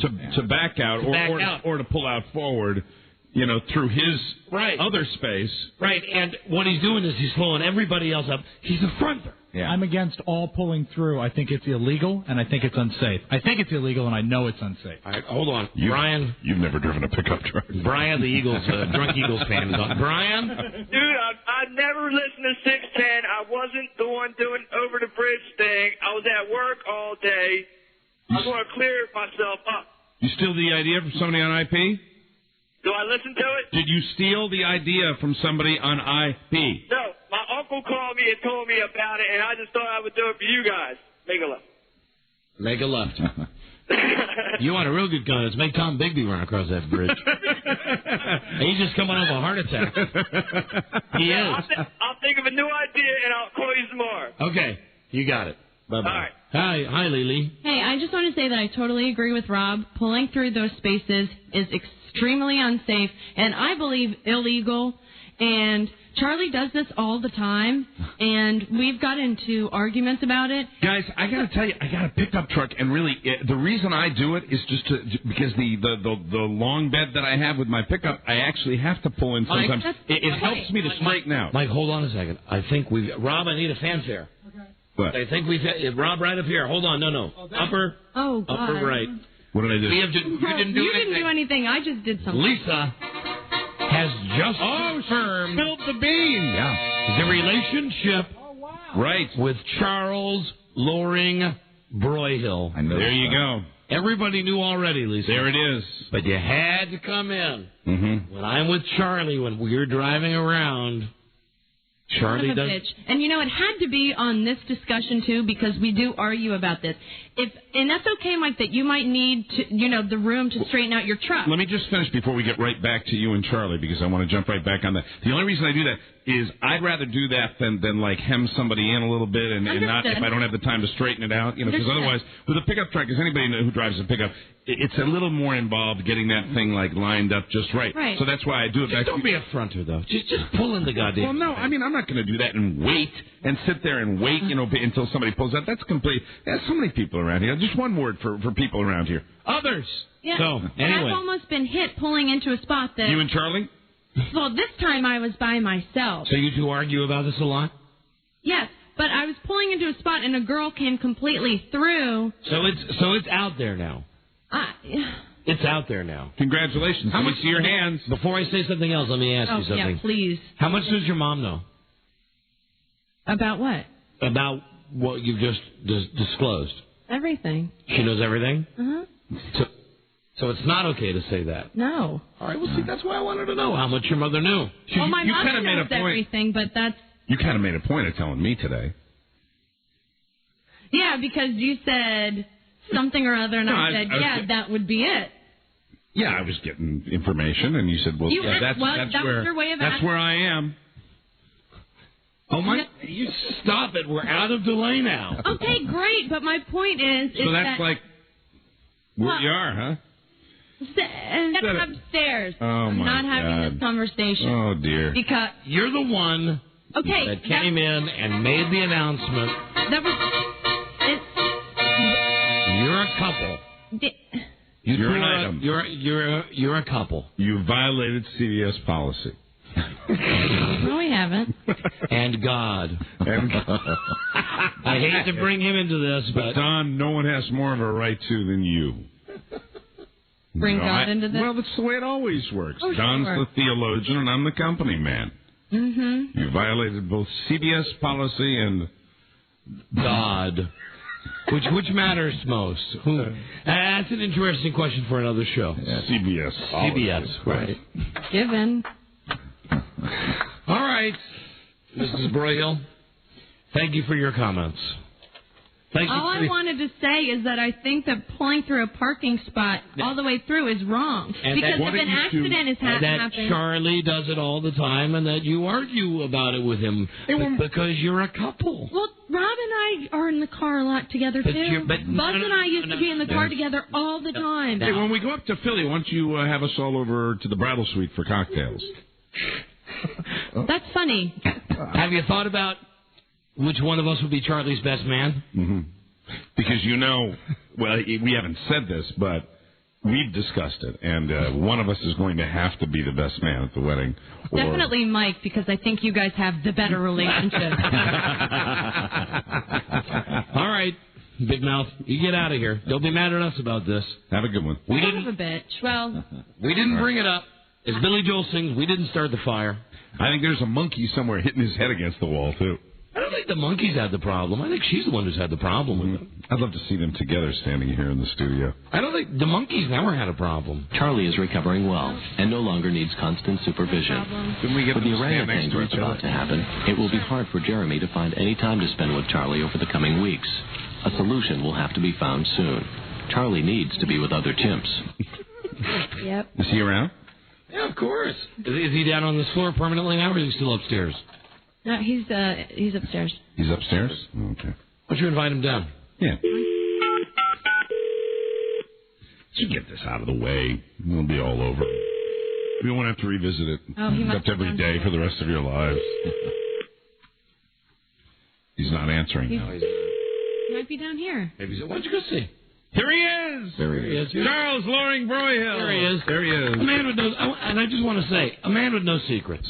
A man who has never once said you to know of. Right, well, at least with this. A man who's never said to me, don't say this on the air. Don't mention anything about this. I find him to be one of the most secretive, conniving individuals I've ever met. Oh, that's why he's such a great producer. Thank you, Mike. You're welcome, Charlie. Really? So here they are together right now. America's sweethearts. I just want to say something to both of you, if I may take a moment. Love, exciting and new. Come aboard. We're expecting you, the Love Boat. Now, Lisa, let me ask you. Mm-hmm. How long until you make him put a ring on your finger? Because he is no spring chicken. I mean, Charlie, ask him that. Weren't we talking about this the other day? How old are you, Charlie?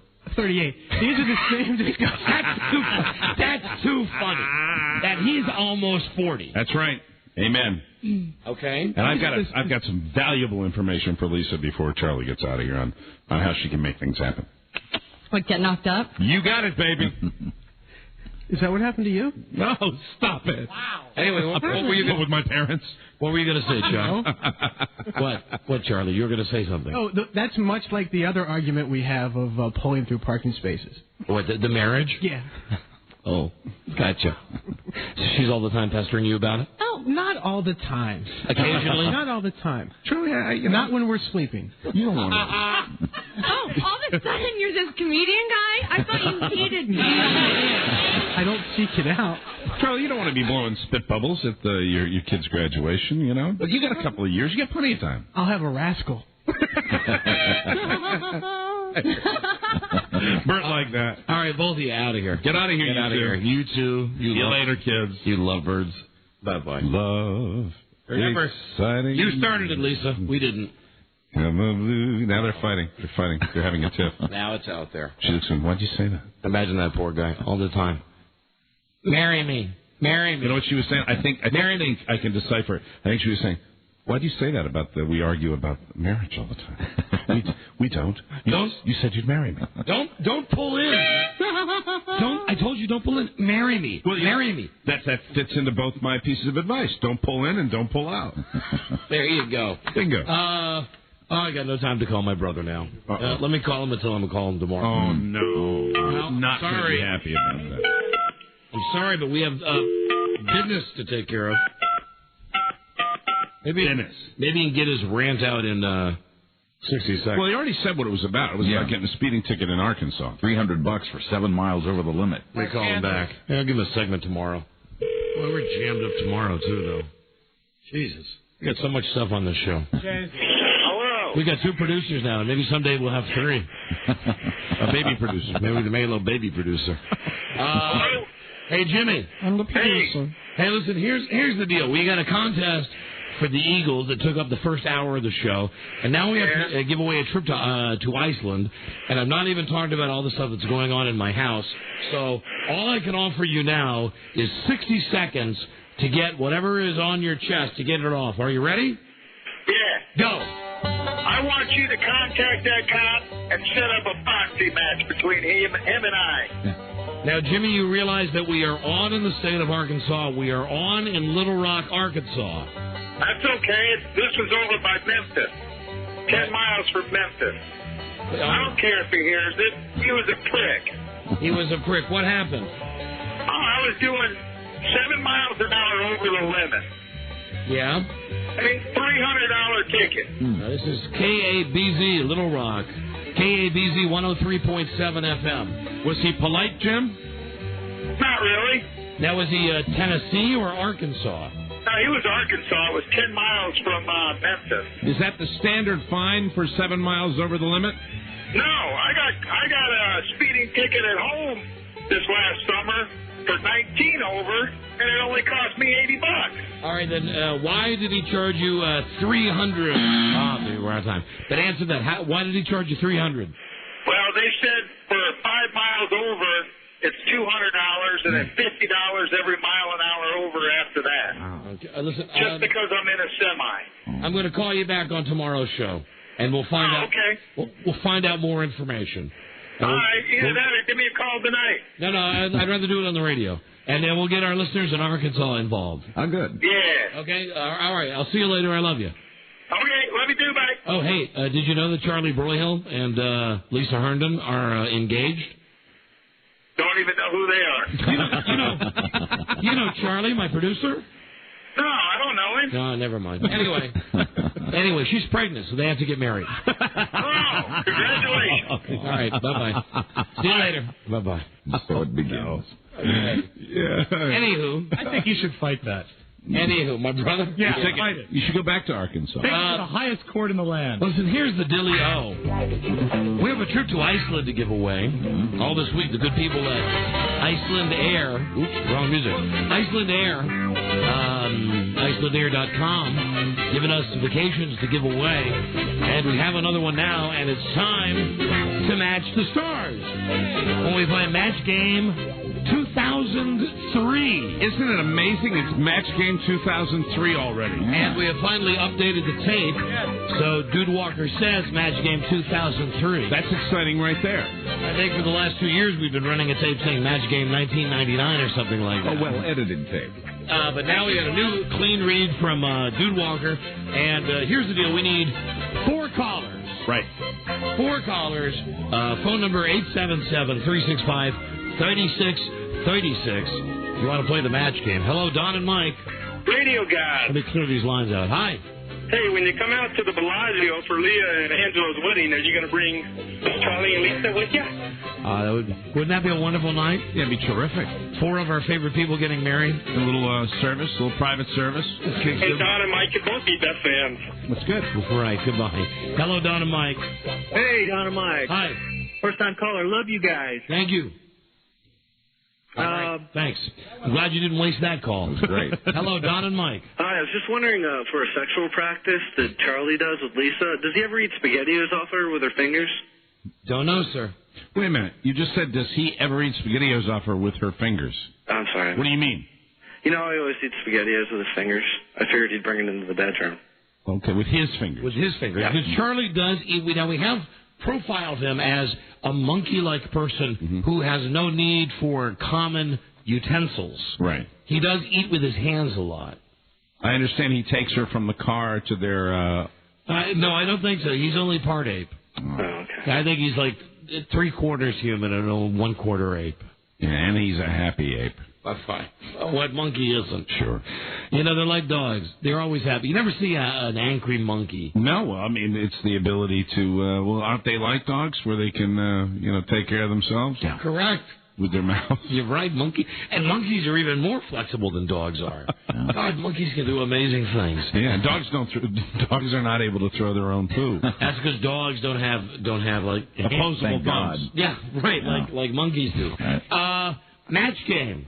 That's what we need now. Is match game. We need 4 callers for match game at 877-365-3636. So I have this right. You must have at least one opposable thumb. 2 people play in the first round. Yes. Then 2 different people play in the second round. Yes. And in the third round, the winner of the first round and the second round play against each other. Hey, you have really done well. Welcome to 2003 with you knowing the whole rules now. Wow. That's final match. And if you win that, you win the trip to Iceland. And then you play super match to win cash on top of that. Your back medication has made you a different human being. I got it. Oh, and I got it.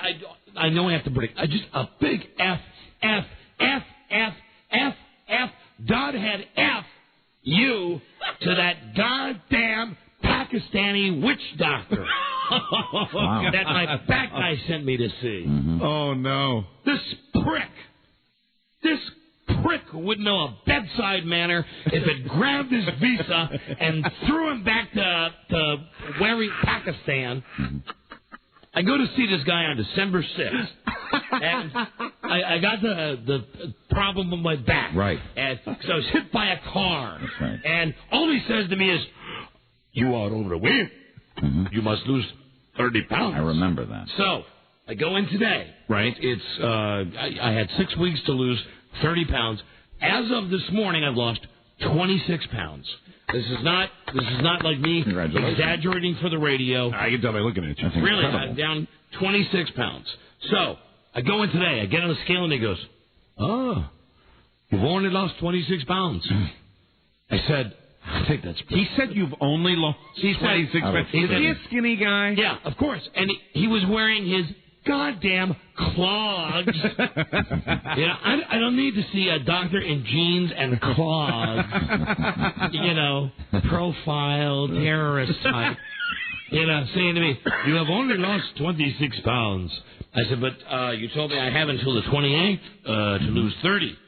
Well, ideally, I would like you to lose more than 30 pounds. Oh, God. You know, Right. so I'm on top of the world when I'm in there. The guy comes in. The guy does not even take an X-ray, do that thing where he takes the little hammer and gives me the reflex test. Right. Doesn't feel my back. Just puts me on the scale and says, "You've only lost 26 pounds." No pat on the back at all. No, Oh, none. that sucks. F him. Doesn't he know, like, the average, like, weight loss for people? You know, if they're trying to lose weight? That's amazing. 2 to 3 pounds a week. Right. Yeah. I mean, and you lost, I mean, do the math. And speaking of, it was the first week of December, so it's been about 7 weeks. Right. I lost 26 pounds. What is that, a week? 3.5. Yeah, 4 pounds a week. That's right about average. Very strong. Speaking of which, it's about time for my can of VM. Oh, bring it on. If anybody has that wonderful Slim Fast, bring it in. Damn it, sign me up to be the spokesperson for that. Yeah, well, after that comment, they're going to make you the picture boy. So anyways, I want to say, howdy, Doc. How you doing? How you doing? Have a nice ride home on your camels today. Jesus. Prick and a half. Mike wrote me a note. Don, if you could really sell my band appearances like you did that time in the middle of the show, it would be really great. Because when you do that, the people really show up, and it makes me really feel good. I really appreciate it, really. Love, me. That's so nice. You got it, Mike. Thank you, Don. Manassas. Yes. It's the return. And, Mike, good for you for writing it like this. Yeah. Mike O'Mara and the Crap Blues Band. Yeah, why beat around the bush? This Saturday night at Brady's in Manassas, Virginia. Now join me at the front table for this wonderful evening of fun and music. It's going to be great. That's Saturday night, Mike's DJ band. Some new things. The Mike O'Mara Crap Blues Band. That's right. So it's Mike O'Mara and the Crap Blues. And I can't go that far, Don. The band will just be known as Mike eventually. Yeah, that's a catchy. You know, there's been pressure from the very day we started to change the name. Even though I love Crap, and Crap is dear to me, and I'm fighting them all the time. I just call the band Mike. Yeah. Mike. Big neon letters that say Mike behind you. We're going to see Mike tonight. I like it. We're on a break. Call now for Match Game. We'll be right back. This is the Don and Mike Show. This tape is dedicated to Charlie and Lisa. Very good. Investigate what? They're calling you a bigamist.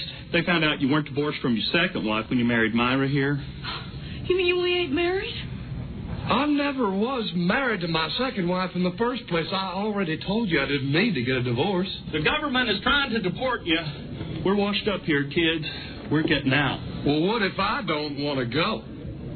Well, why would you want to stay? I promised Myra I'd buy her a wedding ring. What do I need a ring for? We ain't even married. The Don and Mike Show.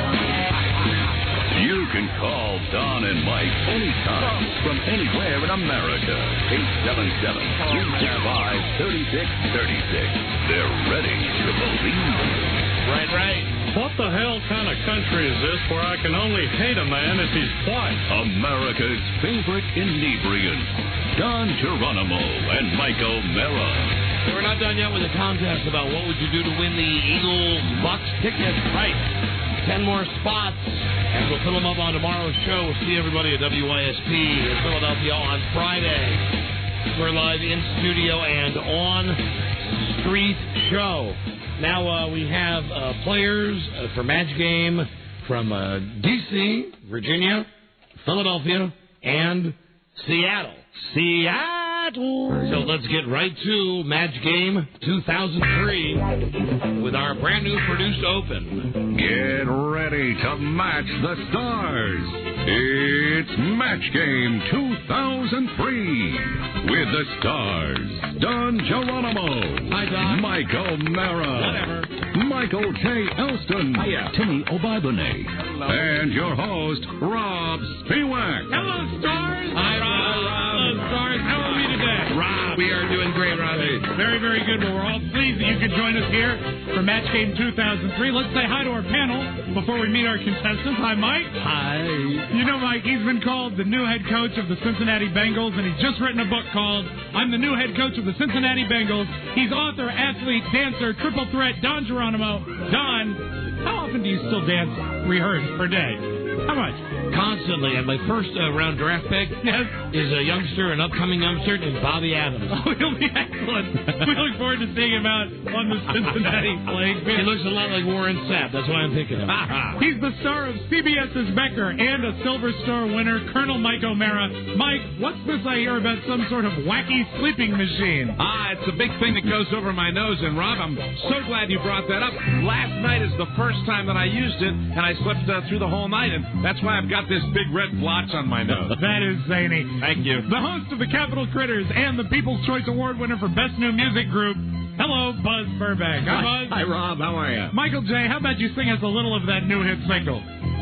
One pill makes you larger. That's terrific. And here to promote his new 2003 swimsuit calendar, you remember him as the Don and Mike Newsmaker of the Week and as the voice of Charlie from television's Charlie's Angels, the seldom seen and often heard Timmy O'Bibonay. Timmy, what was it like to work with Kate Jackson? She was packed and packed. Beautiful, beautiful. And I guess it's time we can meet our contestants now. Who do we have on the line? Robbie, before we do that, let me mention again, grand prize is a trip vacation for two to Iceland. Right. If you're planning a trip to Europe, Iceland Air flies to your favorite cities in Scandinavia, Great Britain, and the continent. Call your travel agent or visit IcelandAir.com to book your flight or vacation package. Iceland Air, the coolest airline crossing the Atlantic. We'll start with AJ from D.C. on WJFK. Hi, AJ. Hi, panel. Hi there. And also in the first round is Pat from Seattle on KQBZ. Greetings, panel. How you doing? Greetings. Hey, Pat. Is Pat a boy or a girl? This is a boy. Okay, Pat the boy. Excellent. Very good. Well, are you all, Pat? AJ, do you know how to play the game? Yes, sir. Okay, Yeah, now remember, do not answer until we ask you to answer because that would void your turn for the round. And we flipped a coin backstage, as you remember, and AJ, you won. So I need you to pick A or B. I gotta go with A. And every time we say that, Henry Winkler gets some kind of residual. That's right. He invented A. But remember, he's a good guy. Right, according to the Baldwin guy. Whichever Baldwin it was. Paul Baldwin. AJ, are you ready? Yes, sir. Here's your clue. Have you heard about the new Diana Ross driving school? Who hasn't? Oh, it's excellent. When you graduate, you get a certificate, your license, and your very own blank. The Diana Ross driving school, AJ, no doubt. I'm in. You knew that Diana Ross was in the news this week, or I guess it was a couple weeks ago, but it's a ongoing story. The Diana Ross driving school, when you graduate, you get a certificate, your license, and your very own blank. Hold your answer, please, AJ. You got yours, Buzz? I'm in. Timmy, are you in? I'm in. Mike? I'm in. The panel is right. AJ, the Diana Ross driving school, when you graduate, you get a certificate, your license, and your very own blank. What say you, AJ? Flask. Your very own flask. Flask is what he said. Oh, because she's so thirsty. Don, do you have DR's flask? No, I said when you get your own liver. Oh, very good. Liver, that's not a match there. How about you, Mike? Rob, I think the judge is going to have to look at this one. I said bottle of booze. That's a match. Very good. A match. How about you, Tim? Well, I said a bottle of Grey Goose vodka. Very specific.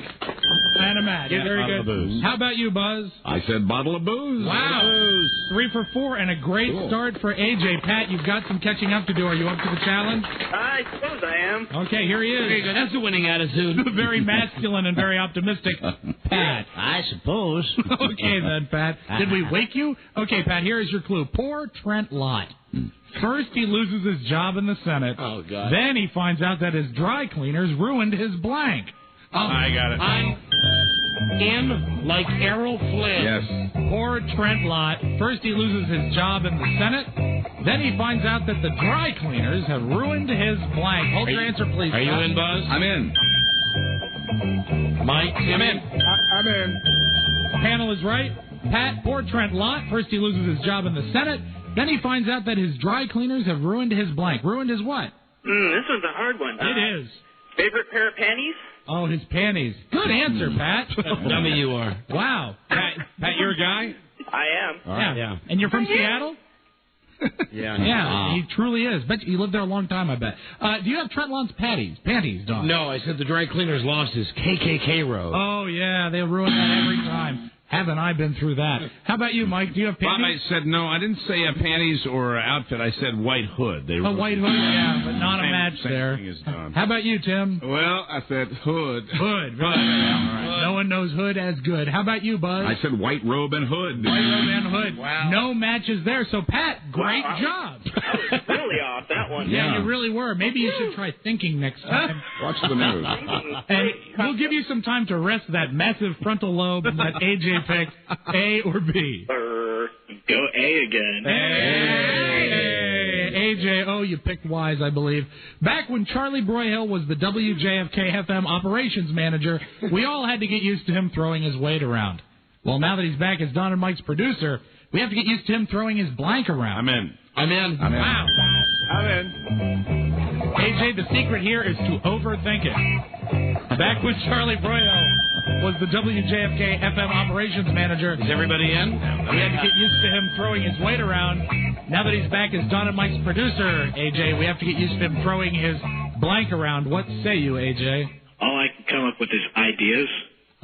Charlie Broyhill throwing his ideas around. Rob, I know where you were going with this. Yeah, it really wasn't tricky, I don't think. I know what the obvious one is, but I think you like this one. What did you have? Give me the setup again. Back when Charlie Broyhill was the operations manager, he was throwing his weight around. Now that he's back as producer, we have to get used to him throwing his blank around. His girlfriend. Now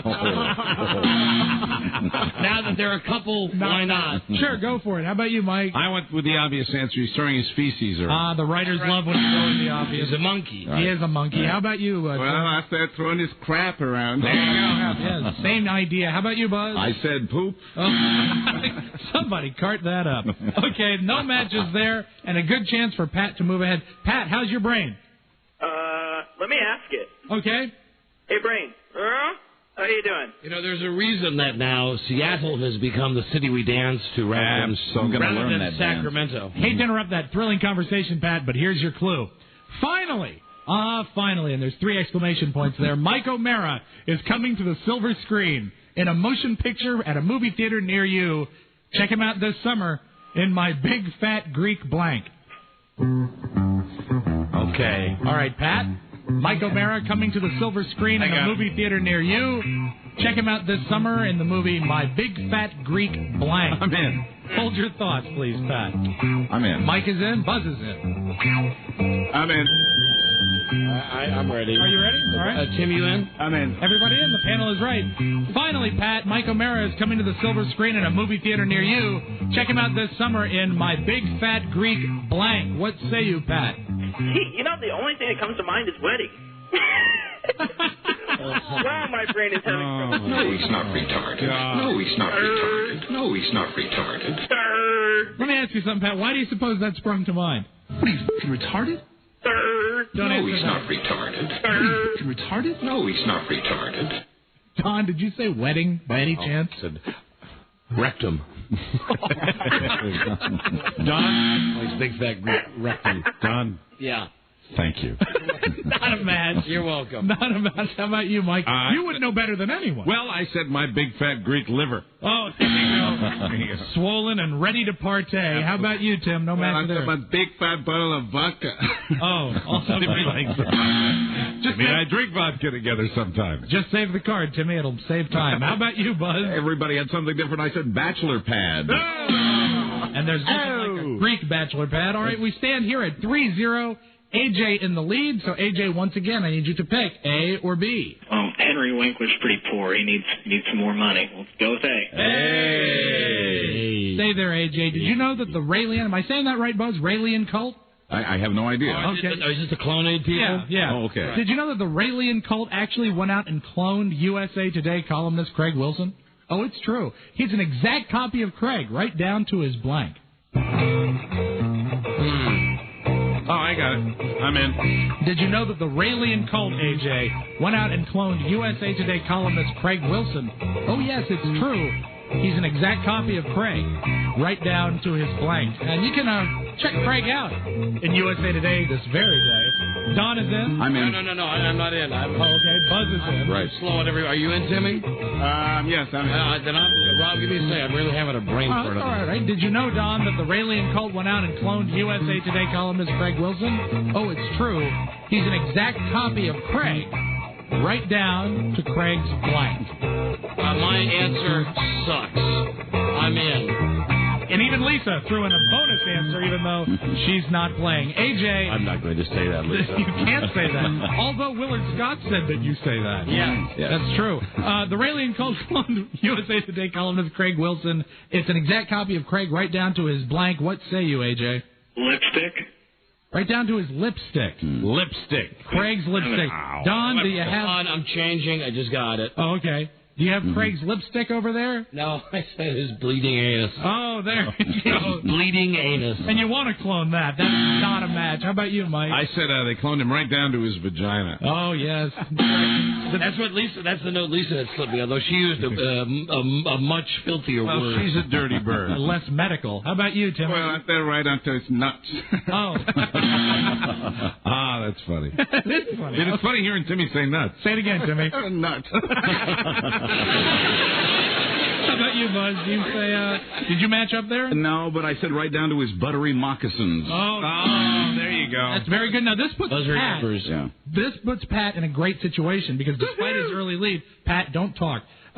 You can tie with 3 and actually win with 4. What are you f***ing retarded? Exactly. So, Pat, listen very carefully, and if you can, overthink this. So, Angelo Pagan finally gave Leah Remini an engagement ring. Pagan. Oh, that's right, Pagan. Right. Leah was so excited that she gave Angelo something that he really wanted, a blank.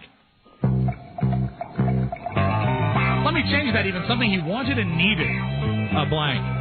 So, Angelo Pagan finally gave Leah Remini an engagement ring. I'm in. Leah was so excited that she gave Angelo something that he really wanted and needed, a blank. Mike is in, Buzz is in. I'm in. Timmy's in? Yeah. And Don is in, I believe. All right, Pat, you familiar with the Angelo and Leah saga on the show, no doubt, right? Sure. Okay, sure. So he finally gave Leah Remini an engagement ring, and I want you to know I'm really rooting for you, Pat. Leah was so excited that she gave Angelo something that he really wanted and needed, a blank. What do you say, Pat? A penis enlarger. Ah. What are you f***ing retarded?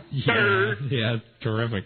Hate if he got disconnected before the parting gifts were handed out. Don, did you say penis enlarger? I said Leah gave him a real job. Oh, dear, yeah. Real job. There you go. Congratulations on the wedding. Don, I'm sorry, Mike, do you have the Pagan penis enlarger? No, I said that she gave him a career. Oh,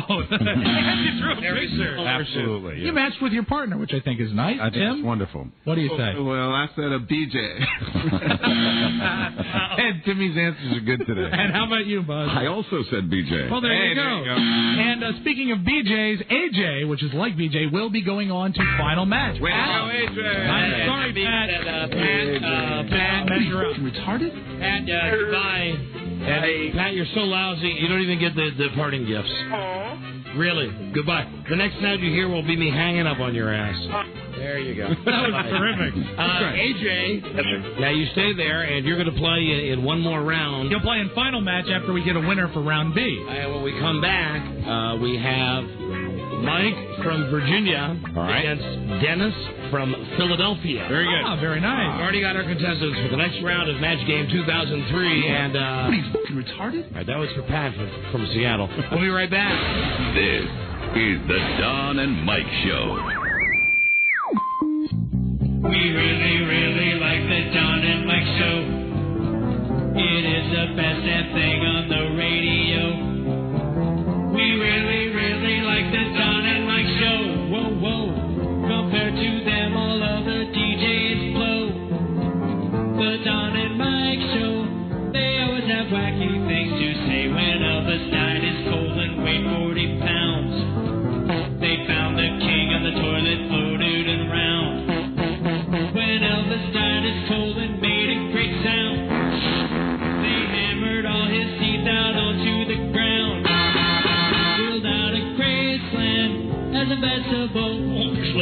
He died, now it's time for Don and Mike. They are the guys we really like.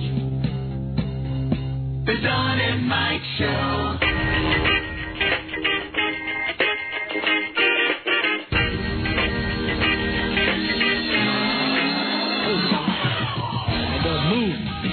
Get real going. They can't stop hating on people. Don and Mike. The life!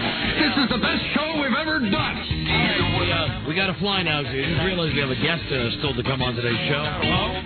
The girl giving us the follow-up on the manjuicediet.com. Oh, yes. You. So let's get right to round number 2 of Match Game 2003, playing for the trip to Iceland from IcelandAir.com. And Robbie, here are your contestants from Ashburn, Virginia, WJFK land. It's Mike. Hi, Mike. Hey, panel. And also joining us from Philly on WYSP, here's Dennis. Hi, Dennis.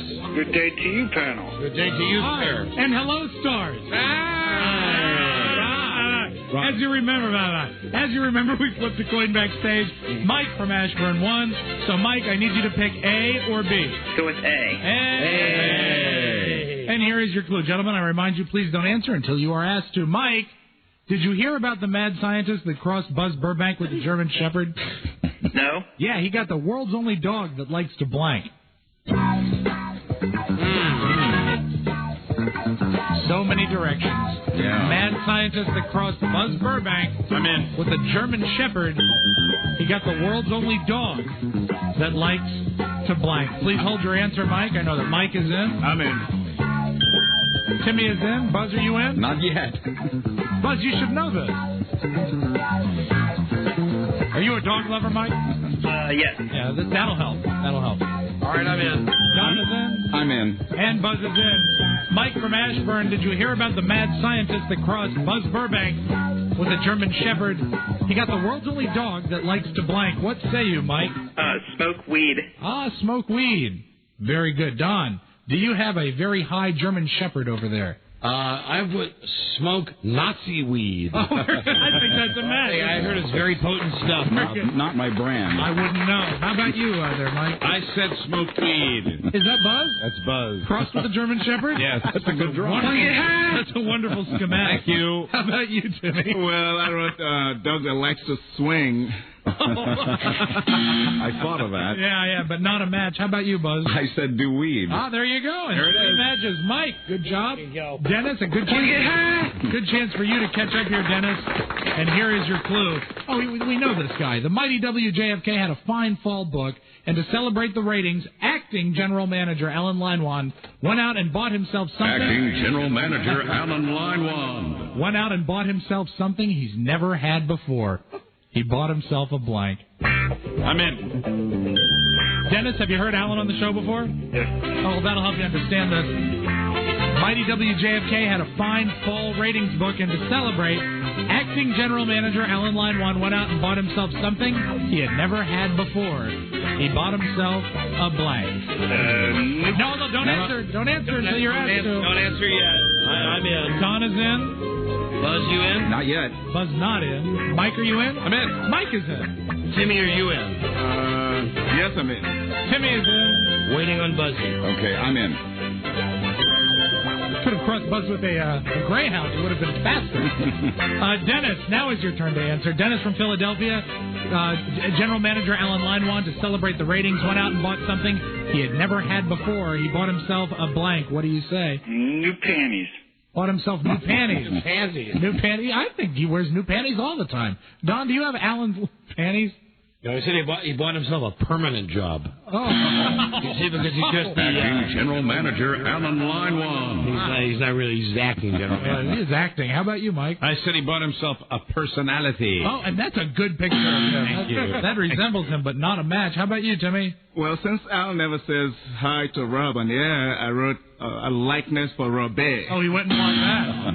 Wow, I can hook you up with a good deal on that, too. How about you, Right. Buzz? Did you say panties? No, I said he went and bought a tan. Okay. You were talking about him being tan the other day. I heard some insects there for a second. Yeah. You guys are killing me here. And me. And Buzz. And Buzz. Mike. That was funny with the silence. I was wishing you could hear a replay of that. The crickets are running down the hall, but they just didn't make it. Mike, I need you to pick A or B. Go with A again. Hey! Oh, Mike, you picked well here. You know, our own Don Geronimo has lost a lot of weight, and you may want to try out his diet plan. It's really easy. All you do is you have a Slim Fast Shake for breakfast, Slim Fast Shake for lunch, and for dinner, a nice, sensible plate of blank. I'm in. Okay. Mike is already in. I'm in. Buzz is in. Timmy, are you in? No. Hold on. I'm in. Don is in, and he should know this. It's his own diet plan. I'm in. Waiting on Timmy. Timmy is in. Mike from Ashburn. Don Geronimo has lost a lot of weight, and you may want to try out his diet plan. Slim Fast Shake for breakfast, Slim Fast Shake for lunch, and for dinner, a sensible plate of blank. What say you, Mike? How about piping hot BM? The only way to serve it. Don, do you have piping hot BM over there? No, I had two answers. Which will you go with? Yeah, well, I don't know. I had either Frida's teeth or mashed Frida. Well, I was thinking about, Rob's relationship. Why won't you fix me dinner? Right. But neither one of them matches, so I'm afraid it doesn't match. How about you, Mike? I was just going for the comedy because it always sounds funny to have a nice plate of BM, but I had two answers also, and on the other side I had scorn. Delicious. Frida loves making me scorn flakes. There you go, and that is a match. How about you, Timmy? What do you Well, think? I wrote a plate of tofu. Tofu. A sensible plate of tofu. And Buzz, what do you say? I said BM. There you go, and a match right there. Okay. Dennis, time for you to really get busy here because you're falling behind. But this is good because this is not only a Washington luminary, but a Philadelphia luminary as well. Dennis, I bet you didn't know this. But about Tim? No. But NFL Hall of Famer Sonny Jurgensen does not want a tombstone when he dies. Did you know that? He just wants a simple grave marked with one of his blanks. Okay. I'm in. Okay. I'm in. I'm in. Are you familiar with the Hall of Famer Sonny Jurgensen, Dennis? Yes, sir. Well, not that his death is impending, not by any stretch of the imagination. But when Sonny Jurgensen does pass, he doesn't want a tombstone. We're all in. He just wants a simple grave marked with one of his blanks. Dennis, what do you say? Toupee. One of his toupees. Does Sonny wear a rug? I didn't think Sonny wore a rug. No, he does I don't not. think so. That's his own natural blonde, reddish hair. Don, do you have Sonny's toupee? No, I said mark his grave with one of his upper plate dentures. Wow, yeah. You always drop by with flowers. No match there. How about you, Mike? Rob, we've been playing this game for a long time, and I kind of knew what the writers were going for here. I said it's one of Sonny's teeth. There you go. The writers like to throw one of these softballs every now and then. Absolutely. And then people occasionally get it wrong. How about you? What do you say? I said one of his big teeth. Oh, one of his big teeth. Very good. No match there. How about you, Buzz? Buzz likes the softballs. I said teeth. There you go. Very good. No match. Dennis, I need you again to pick A or B. This would be your last chance. I'll take A this time. Hey! Hey! Here we go. Here's your clue. Dennis from Philadelphia. Oh, you'll like this. The Philadelphia Eagles shouldn't have any trouble winning the NFC Championship game this Sunday at Veterans Stadium, especially if Coach Andy Reid remembers to take his lucky blank. I'm in. I'm in. I didn't know that Andy Reid was so superstitious, but the Philadelphia Eagles shouldn't have any trouble winning the NFC Championship game this Sunday at Veterans Stadium, especially if Coach Andy Reid remembers to take his lucky blank. Probably something about that in the Philadelphia papers. Is the panel right? Yeah, we are. We are. Very good. Dennis, what does he need to take? His lucky what? His lucky quarter pounder. His lucky QP. What was that, Mike? I said, Jesus. Are they running down the hall again? Yeah. No, he's not retarded. They might just make it. Don, do you have Andy Reid's quarter pounder? No, I said if he remembers to take his lucky suppository. Yeah, you guys are killing me. Yeah, we're killing you. Yeah, Okay. it's our fault. God, that's good. That is excellent. That's good. Yeah. His lucky suppository. How about you, Mike? Do you have a quarter I pounder? said his lucky ass. Wow, that's a good picture. Andy Reid's morning lucky ass. Almost impressionistic. What do you say, Timmy? Well, I said lucky BM. There you go, lucky BM. Also a good answer. And that quarter pounder could someday, but no match. How about you, Buzz? I also said BM. There you go, no match there. And you know what? We don't even need to have Mike from Ashburn play the third round. He's already won. Yeah. Wow. Congratulations, Mike. Yeah, I got smoked on that first round, man. Yeah, right to the Better Business Bureau about it. And the second round. Don't forget the second round there, Dennis. Second round, I got smoked too. That first round that killed me. Well, maybe what you need is a lucky suppository. All right, Rob. Now, which one of these guys goes on to play AJ? AJ will face Mike in final match. Then, Dennis, we do have a Blockbuster prize pack for you, including a stuffed animal of Carl or Ray, stars of the Blockbuster commercial, and the movie Signs. Oh, you got and a DVD copy of the movie Signs. with Mel Gibson, available now at Blockbuster Video. Thank you, my friend. Well, thank you, gentlemen. Thanks. Good day to you, sir. Good day to you, sir. Now, hold on. I got the format of this down. When we come back, it'll be AJ against Mike. Right. And whoever wins that wins the trip to Iceland. Right. And it has a chance then after that to win $100 for the super match. Right. They'll go to Super Match and choose a celebrity to play along with. All right. We will be right back. This is the Don and Mike Show. Sal, how's your ass? Oh, Miss colonoscopy, doctor. She's gorgeous. You should have seen her in her white coat. I wanted to give her a little tongue depressor action. Hey, now. You going to go for another appointment? No, I don't think so. Looking up the ass was a one-time thing. I'm thinking of fasting now. Hank, how do you ask somebody out who's seen the inside of your ass? I think she has a thing for me. How could you tell? Weren't you facing the other way?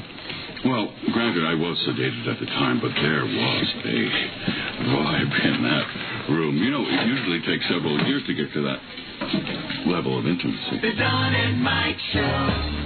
Fantastico. They love the Arbotron.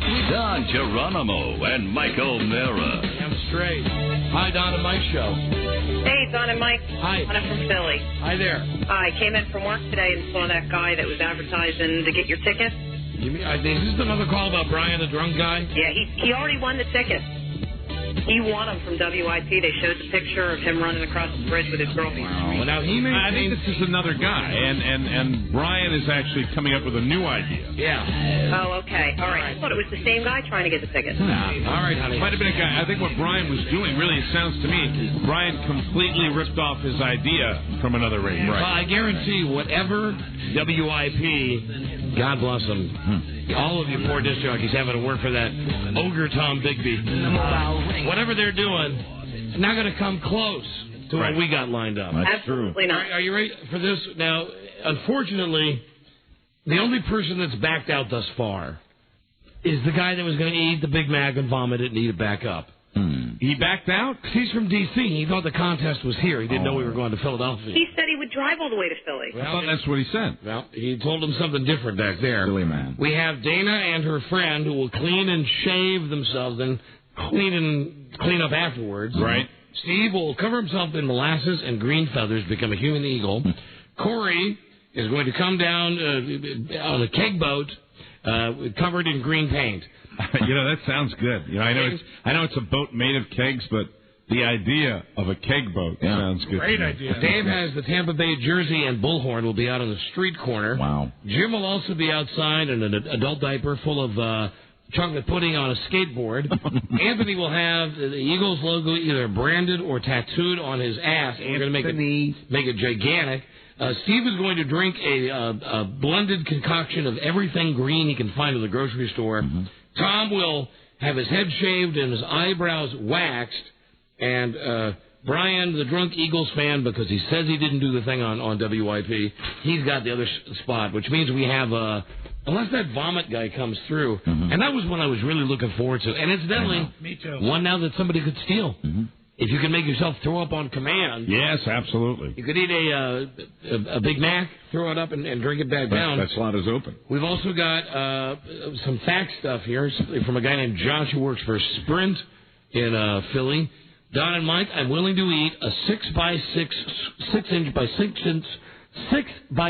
inch square of Next Turf, which is that artificial surface they play on, and wash it down with 8 ounces of Crisco oil. Wow. We are going to call him back, and if he's on the level, he's in. He'll feel good for the game on Sunday. Yeah, amen. Everybody else is just faxing. Wait to call tomorrow. Thank you for the update, Shauna. Thanks, Don. You know what? You should get something for losing that weight. You did a great job. Oh, I am not done yet. Well, I lost about 7 times as much as you have. I know how hard it is. Wow. It's hard. Well, I hope you don't have some third world traitor as your doctor. I did it myself. Keep going. Thank you, honey. Bye-bye. Thank you. Well, Thanks, man, the old world thing. We got Timmy in here. Oh, well, I meant, then fourth world, Mike. I mean, really. I mean, isn't Nigeria the third world, Timmy? Doesn't that count? I'm first world now. That's right. That's right. right, back to Match Game now. We're going to play one final round with the winners of our previous 2 rounds. You might as well play the opening thing. Get ready to match the stars. Here we go. It's Match Game 2003. Here we go. With the stars, Don Geronimo. Hi, Doc. Mike O'Mara. Peace. Michael K. Elston. Hello. Timmy O'Bibernay. Hey there. And your host, Rob Spiewak. Hello, Star. Hi, Rob. All right, now, Robbie, we're playing right now for a trip to Iceland. Right, this is for all the marbles. Courtesy of IcelandAir.com. And we have to hurry because Mike left his bass boat running. Yes, and we have AJ and Mike as our final contestants. And they are both from the D.C. area listening on WJFK 106.7. Let's get to it. Very good. AJ, you remember what happened in the coin flip? I won. That's exactly right. Maybe that was good. We flipped a coin backstage. Exactly. Exactly. AJ, I need you to pick A or B. Hey. Hey. And here is your clue. Fake newsman Bill O'Reilly. You familiar with him, I'm sure, AJ. Huh? Fake newsman Bill O'Reilly just got his fall ratings book, and it has prompted him to make a small change in his popular radio show. Hold on a second. Here he is right here. I'm gay, so I want, gay marriage so I can do X, Y, and Z. That's him. The ratings made him make a small change. From now on, the no spin zone will be called the no blank zone. Are you talking about his new ratings? Yes. I'm in. I'm in. All right, AJ, listen once again before you answer. Fake newsman Bill O'Reilly just got his fall ratings book, and it prompted him to make a small change in his popular radio show. From now on, the no spin zone will be called the no blank zone. I believe Mike is in. I'm in. Buzz, are you in? I am. Timmy? I'm in. Timmy is Man, in. I'm close to going toe-to-toe with this whore. Wow. Don, are you in? Yeah, oh yeah. 4 German guys leap over the counter and pound me. We're just playing some Bill O'Reilly here, Rob. Nice when he checks I'm sorry I raped that lady. Yeah. Wow. There you go. Follow me and smoke weed, take pills, drop out of school, kill people, and drink. Very good. Is that it for him? Yeah, that's it for him. Very good. AJ, Bill O'Reilly just got his fall ratings book, and it prompted him to make a small change in his radio show. From now on, the no spin zone will be called the no blank zone. What say you, AJ? No listener zone? The no listener zone. Very clever. You have listeners over there, Don? This guy is a mind reader. The no listener zone. There you go, ding. There's a match. How about you, Mike? I had no listener zone. Very good. Is that a picture of O'Reilly? That's a picture of Bill O'Reilly right there. I don't see the resemblance. I know. Okay, very good. Timmy? Well, close. I said no ratings zone. No, I'm sorry, not a match. Looking for something more specific in final match. How about you, Buzz? I said no listener zone. Very good. 3 matches and a good start for AJ. Congratulations. Mike, you've got some work to do. Yep. And here is your clue. Ho, ho, ho. It was a lovely Christmas at Joe Ardinger's apartment. Hold on year. a second, Rob. Hold Yes. on. What was that? I'm going to be in a porno movie. All right, Bill O'Reilly. Just Talking, won't stop. Rambling on and on. Are you talking about Joe? Then? Yes, Joe. Ho, ho, ho. It was a lovely Christmas at Joe Ardinger's apartment this year. Joe's not just a name, it's an idea. But he celebrates a little different than you or me, Mike. Joe doesn't decorate a Christmas tree. Joe decorates a blank. I'm in. I'm in. Joe. Oh, okay. Right, of course. Very good. Mike is in. I think Buzz is in. Yep. I'm in. Timmy's in. Yeah, we're all in. Oh, everybody's in. Mike, are you familiar with Joe from the show? Yes, I am. Then this should not be hard. Ho, ho, ho. It was a lovely Christmas at Joe Ardinger's apartment this year, but he celebrates a little different than you or I. For instance, Joe's the guy who wears a shirt that says Joe on it. Joe. Joe does not decorate a Christmas tree. Joe decorates a blank. What do you say, Mike? A marijuana plant. Ah, marijuana plant. Put some lights on it. Looks very lovely. Don, do you have that, bud? I don't think so. Hey, bud. Do you like that, bud?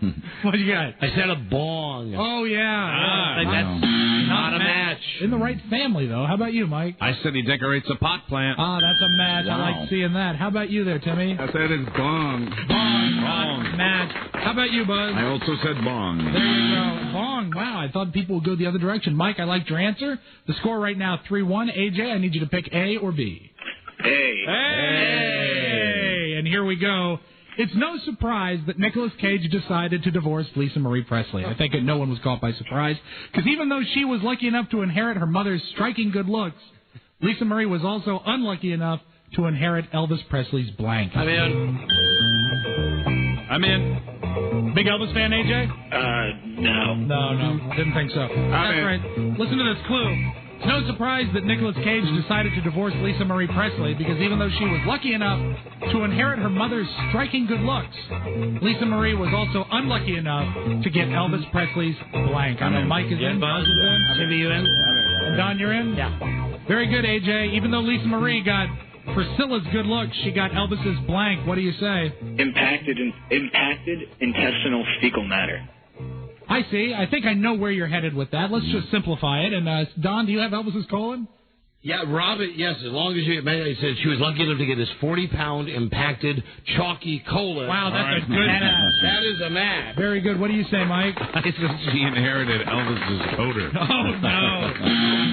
Feminine or otherwise. Either way, not a match. How about you, Timmy? I said colon. Colon is a match. I like it. How about you, Bud? And I said colon. There you go. Oh, Mike. Mike, you've got a lot of work to do here. But I think you can do it with this clue. Are you ready, Mike? Yep. Liza Minnelli's husband, David Jess, insists, Mike, that the rumors of Liza boozing it up are entirely false. He says that the only drinking done in their apartment is when he has an occasional glass of blank. I'm in. I don't know about you, Mike, but I'm a huge Liza Minnelli fan. Oh, big time. Very good. So here's the clue again. Liza Minnelli's husband, David Jess, insists that the rumors of Liza boozing it up are entirely false. He says that the only drinking done in their apartment is when he has an occasional glass of blank. What say you, Mike? Go with man juice. Man juice. And a lovely forward tease for today's show. Don, do you have Liza's husband's man juice? I said he has a nice glass of jizz. I believe that's a match without getting too graphic. How about you, Mike? I also, for the first time ever, wrote down jizz. And in case you're wondering, folks, 2 Z's in that word. How about you, Timmy? Well, I said relish. That's it. I believe that's a match. That's code on this show. How about you, Buzz? I said gentleman's relish. Wow, there you go. And another match. And Mike, you had a lot of work to do, and you did it. The score is 5-6. AJ, you're leading by 1. I need you to pick A or B. I'll be entirely unoriginal and say A again. Hey! Is this the final round now, Robbie? This is the final 2 questions. And AJ, here is your clue. Here we go. The Rolling Stones are gearing up for their big TV special this weekend, and HBO is making sure that all the details are taken care of. For example, I didn't know this, Keith Richards will refuse to perform unless they stock his dressing room with 4 quarts of blank. I'm in. Hey, this is Keith. Yeah, Richards. Sit down on Mike. Home box office, AJ. Do you like it? Love it. Yeah, it's a great channel. 501, I believe, on the DirecTV. The Rolling Stones gearing up for their big special. I'm in. And they got to take care of all the details. For example, Keith Richards will refuse to perform unless they stock his dressing room with 4 quarts of blank. The panel is right, Don? Yeah, we're right. Okay, AJ, what do you say? Johnny Walker Red. Booze, going with the whiskey. Don, do you have whiskey over there? Hear that sound? That's air. That's when he missed the ball. Yeah, that was... Mine doesn't make sense, but I had to use it again. Okay, go ahead. What do you say? Suppositories. You like that word? It made sense with Andy Reid. It doesn't make sense with Keith Richards. Hey, this is Keith. Yeah, the Richards. Sit down on Mike. And you know what they say about suppositories? Buy them by the quart. Amen. What do you say, Mike? I said embalming fluid. Oh, yeah, and a good picture of Keith. You're back on the artistic bandwagon. No match there. What do you say, Timmy? Well, I said preparation H. Hey, again. Same kind of thing. Great line. Very good. How about you, Buzz? I said heroin. Heroin, 4 quarts. All right. There you go. Well, their final score, AJ, is 6. That means, Mike, you need to match 1 person to tie, 2 to win. Are you ready? Yes. Okay, we were all sad to hear this will be the last year for the popular CBS television program Touched by an Angel. I know we were all very saddened by that. But never fear. Next year, the Catholic Church is going to produce a replacement show. It's called Touched by a Blank. I'm in. Very sad. I know, Mike, you're a big fan, too. But this is the last year for the popular CBS program Touched by an Angel. But never fear. Next year, the Catholic Church is going to produce a replacement show called Touched by a Blank. Are you in, Buzz? I'm in. Timmy, are you in? Very good. I believe everyone's in, right? Yep. Very good. Mike, replacement show for Touched by an Angel produced by the Catholic Church. It's called Touched by a Blank. What say you? A Catholic priest. Touched by a Catholic priest. Don, do you have a very friendly Catholic priest over there? No. Not a match. Not a match. What do you say, Mike? I said touched by a priest. Yeah, there's a match right there, and it's a tie game. What do you say, Timmy? I said touched by a priest. There's a win, and Buzz. I said touched by a priest. There you go. And Mike with a come-from-behind win right there. Congratulations, Mike. You're going to Iceland, Mike. Oh, wow, thanks a lot. Mike, congratulations. The 2-night, 3-day trip for you to Iceland from IcelandAir.com. Iceland Air, the coolest airline crossing the Atlantic. All right.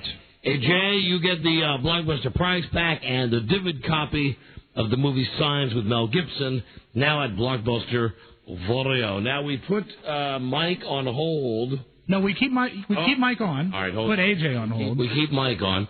All right, now Mike is going to play for $100 to spend in Iceland. Good spending money in Iceland. What's the money over? Further in Iceland too, doesn't it? Yeah, you should get lots of hookers, I would think, for $100 in Iceland. Mike, you need to pick a celebrity that you want to try and match in a super match.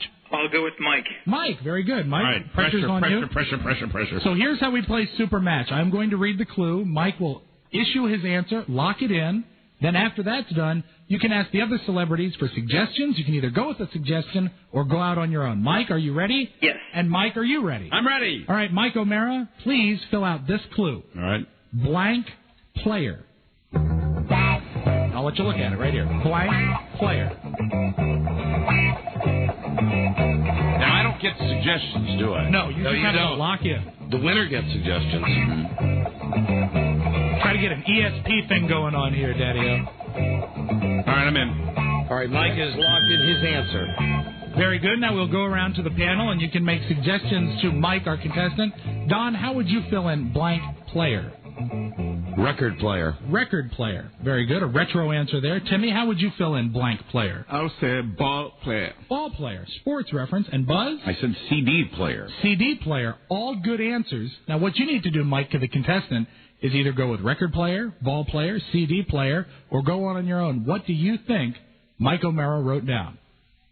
I'm going to go on my own and hope that he said hockey player. Hockey player. Mike loved to play hockey. Mike? Close, very close, but not close enough. I said football player. Football player. Close, the whole Eagles thing. Yeah. Negative. Sorry about that. Hey, you don't need to apologize. This guy's going to Iceland. Yeah, you're going to Iceland. Going to Iceland, you just got to pay your own expenses. Thank you for listening, my friend. Hey, thanks. All right, see you later. And, Robbie, that's it, right? That's it, ladies and gentlemen. Thank you for playing Match Game 2003. Hold on, we have, let me get hold on. You can cue the announcer. The guy. The new dry close. Here we go. Portions not affecting the outcome of the game may have been edited from tonight's telecast. Match Game 2003 is a Markets and Bill Todman television production. Stay tuned for Gambit on most of these CBS stations. Hey, good night, everybody. Thank you, Robbie. Thank you, Timmy. Thank you, Tim. Thanks, Buzzy, and thank you, Mike. And congratulations to Mike. Mike was the big winner. Mike won the trip to Iceland. Wow. At least we have the Man Juice girl coming up, right? If you'll pardon the pun.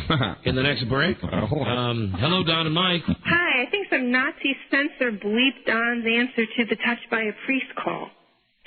Now, there should be no reason. I want everyone to know that it's taken out of our contract. Like I said, my answer was touched by Opie and Anthony. Mm-hmm. Oh, okay, gotcha. They should not have bleeped that out. They did. Where are you calling from? What city? I was listening to YSP. Well, no, I was listening to the. I'm in Dover, Delaware. I was So you're on listening to the YSP? beach. No, I was listening to the beach one. The beat. Oh, that's the network. Hold on, let me find out back there. That was a funny answer. Yes, it was. It was a funny answer. I liked it. I always forget which one I say. Pussy whip. Oh, hi, Titty Bar here. Now I got a message from Jason Tony. Yeah, I straightened it out, but the guy at the network dumped it before I could stop him. Right. No, that was originally those things were supposed to be dumped from here, and they were, and Our new contract says we say anything about anybody. right. No, so understood, and the person then now they know. Oh, well, they're great. Now, thanks whoever hit the button for making me look like a jerk off. Because at the time, it was really funny. It was. Touched by Opie and Anthony. That's a little joke. We'll be right back. This is the Don and Mike Show. Gee whiz, gang. Looks like the killer gutted the victim, strangled him with his own intestines, and then dumped the body in the river. You're right, Scoob. We're dealing with one sick son of a bitch. The Don and Mike Show. You can call Don and Mike anytime from anywhere in America. 877-365-3636. They're ready to believe. Don, Mike, both of you, idiots. They use the hair for protection. Don and Mike. Right now, Kim Kelly is on the phone. You might remember about a month ago we had her on the show. She had this idea to lose weight by having an all-protein diet. Wow. Remember manjuicediet.com? Yeah, not the kind of protein people normally think of as protein. And she wanted to meet guys vis-a-vis her internet site. I wonder how she's feeling. Who wanted to donate. 10 pounds lighter, more D sucking. She sucks D just to live. And she needs your finishing. Or she did. Now she's going back to normal diet. Kim Kelly's going on a diet, a complete protein diet. She needs your help. She's going to SD. Lick C. She's willing to do whatever she has to do to work. Man Juice is going to keep her alive for 30 days. Kim has given up solid foods and would be on the ultimate liquid protein diet. We know you hope it catches on. It will take 128 men to make a gallon of man juice. Oh. Let's watch and see how much she needs. I'm getting queasy already. And we promised a follow-up call. And here she is now from Los Angeles, Kim Kelly. Hi, Kim. Hi, guys. Hi, baby. The Man Juice Diet, manjuice.com. Feed her your Man Juice. Manjuicediet.com. Manjuicediet.com. It's been a month. It has, yeah. Were you able to find, like it says on your website, 128 guys? Yeah, that wasn't actually a problem. I found thousands of guys. How did the diet go? Well, my funding backed out an hour before it began, so it didn't go according to plan. Your funding now. Oh, you mean the people that were behind this from the production company that was backing it backed out an hour prior to my starting to film. Now, why did that happen? Well, they said they wanted another month's time to prepare, which was all fine and good had they told me a few days prior so I could have told everybody, Hey, can I as just opposed say, to an hour before. that sucks. Yeah, it really did, actually. So, and not the fun way. So you went ahead. Now, were you still able to get this historical event on video? I got 8 days on video. You got 8 days on video. Did you actually go through with the diet?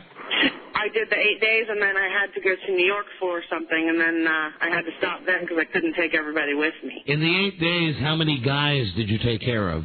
8 times 5 equals 40. There you go. So I would imagine you required more. Were you able to lose any weight? I actually lost 5 pounds in the 8 days. Yes, I did. 5 pounds in 8 days. Good. 5 pounds, and that's all you had. I mean, other than water, you totally sustained yourself just on, as we like to call it on the show, number 3.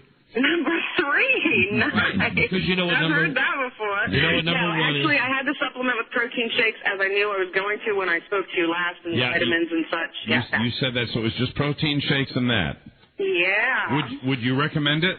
I absolutely would for anyone who actually likes doing that, sure. Mm-hmm. Now, the guys, were there any guys that were just, as soon as they came in the door, no pun intended, you said to yourself, my God, there's no way I could possibly ask this guy's D. Fabulous. Let me ask you a question about the guys, and I wonder about this. Is there a wide variety of quality and flavor and things like that when you're talking about that?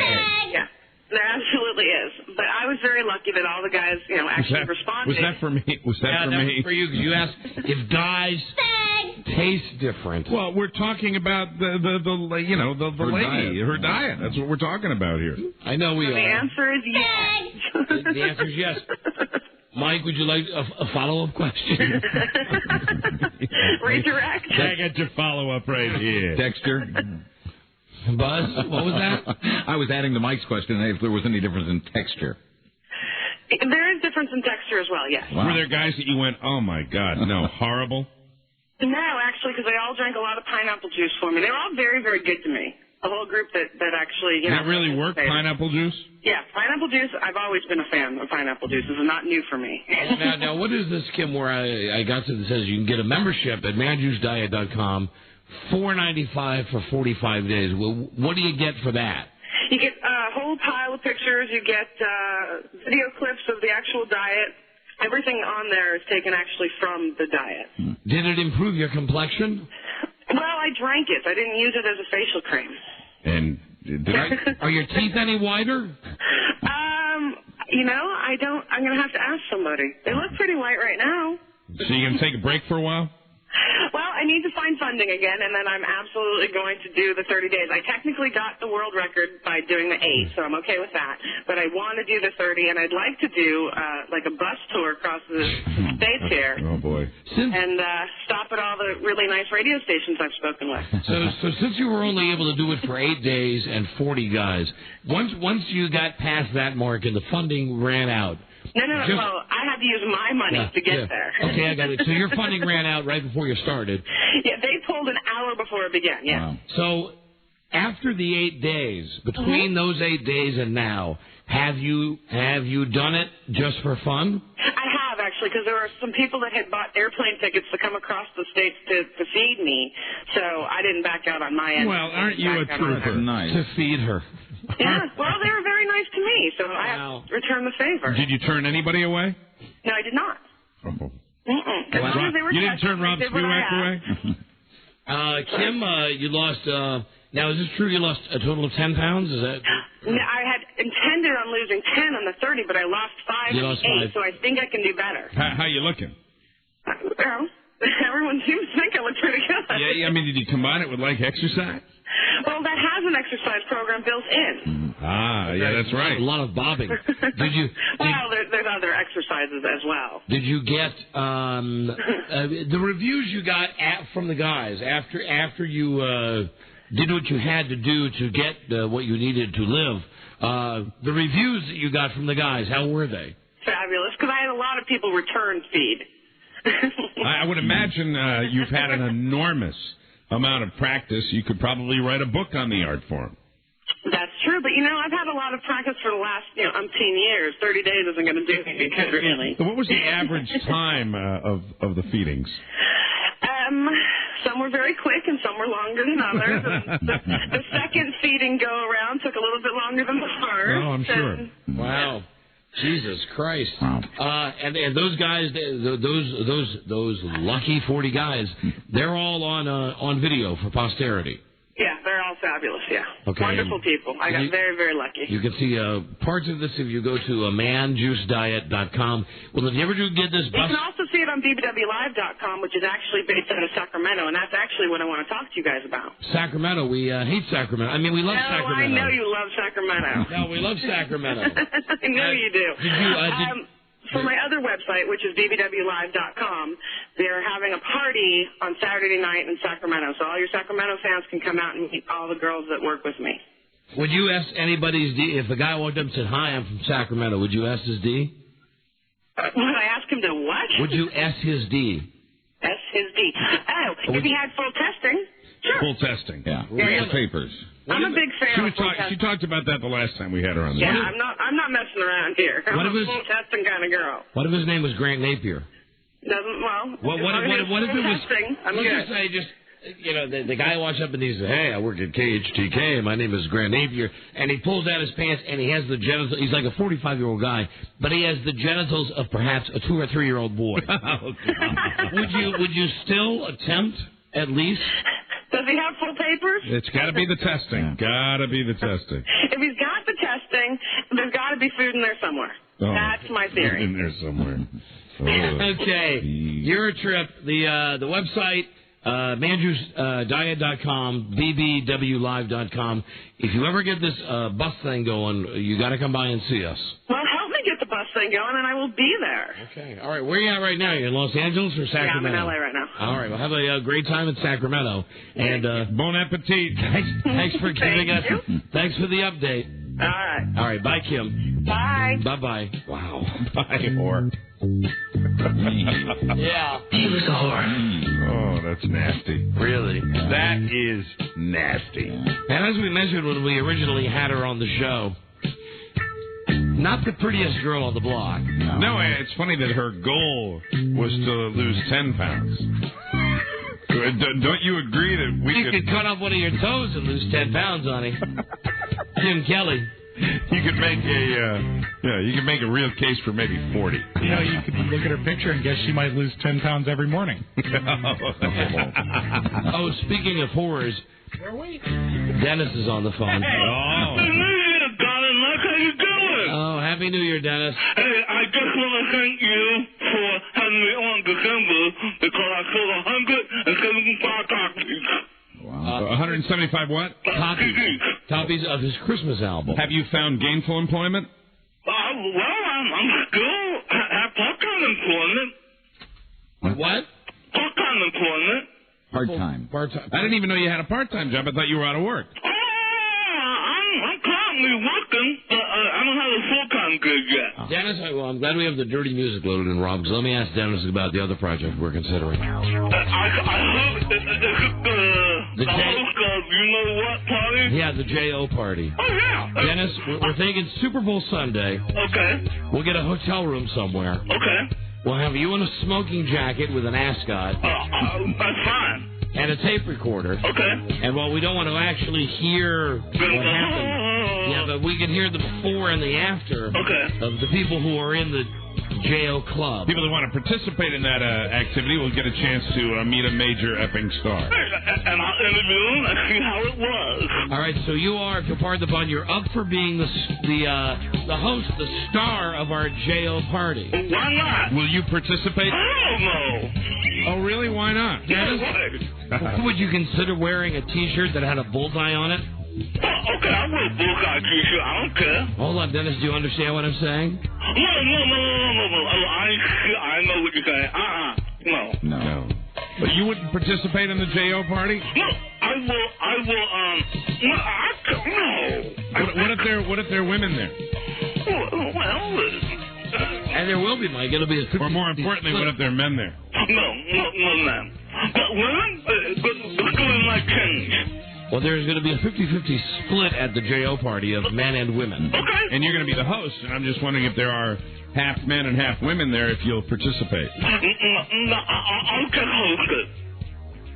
You'll just host it. Yeah. Here we go again, the incredible mystery of Dennis. Would you consider wearing a Halloween mask that had a bullseye painted on it? And they do, you know what? Oh, God. And we can have a prize for the person who hits a bullseye. Which should be, in essence, right about your nose.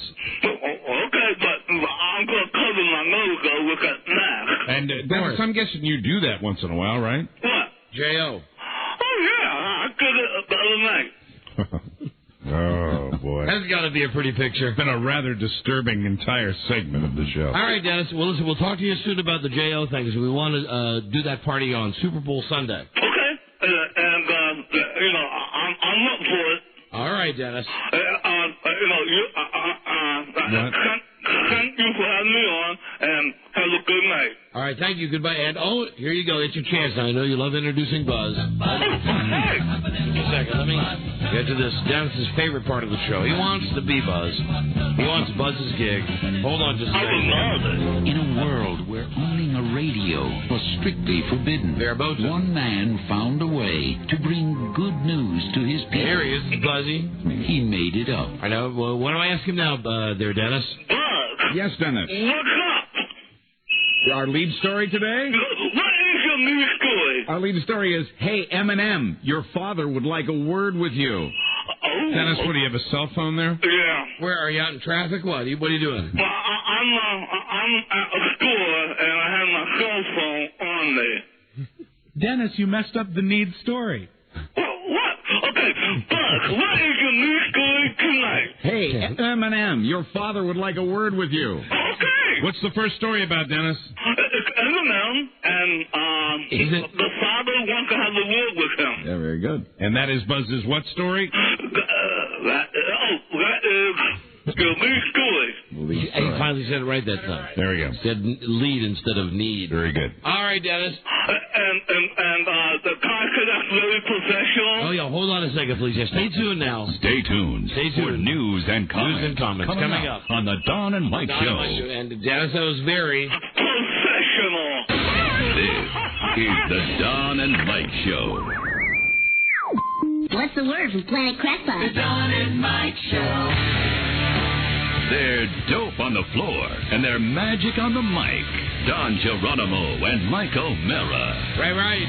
Tomorrow on the show, the last 10 spots for Friday's show live from Philadelphia. What would you do for Eagles and Buccaneers championship tickets? It's going to be a great show. We have 10 pretty good acts lined up already. I'll tell you right now, we're looking for another person who can eat, vomit, and then drink it. We lost that guy. That was a tough one to lose. The last 10 spots for the Eagles tomorrow on the show. Plus, in no particular order tomorrow, my brother Jim against the state of Arkansas. Mr. Skin in his weekly report. All right. A brand new low budget Jeopardy. We have time. We'll review the movies we haven't seen yet. And we'll give away our 4th consecutive trip to Iceland. Plus a call to Iceland's Penis Palace.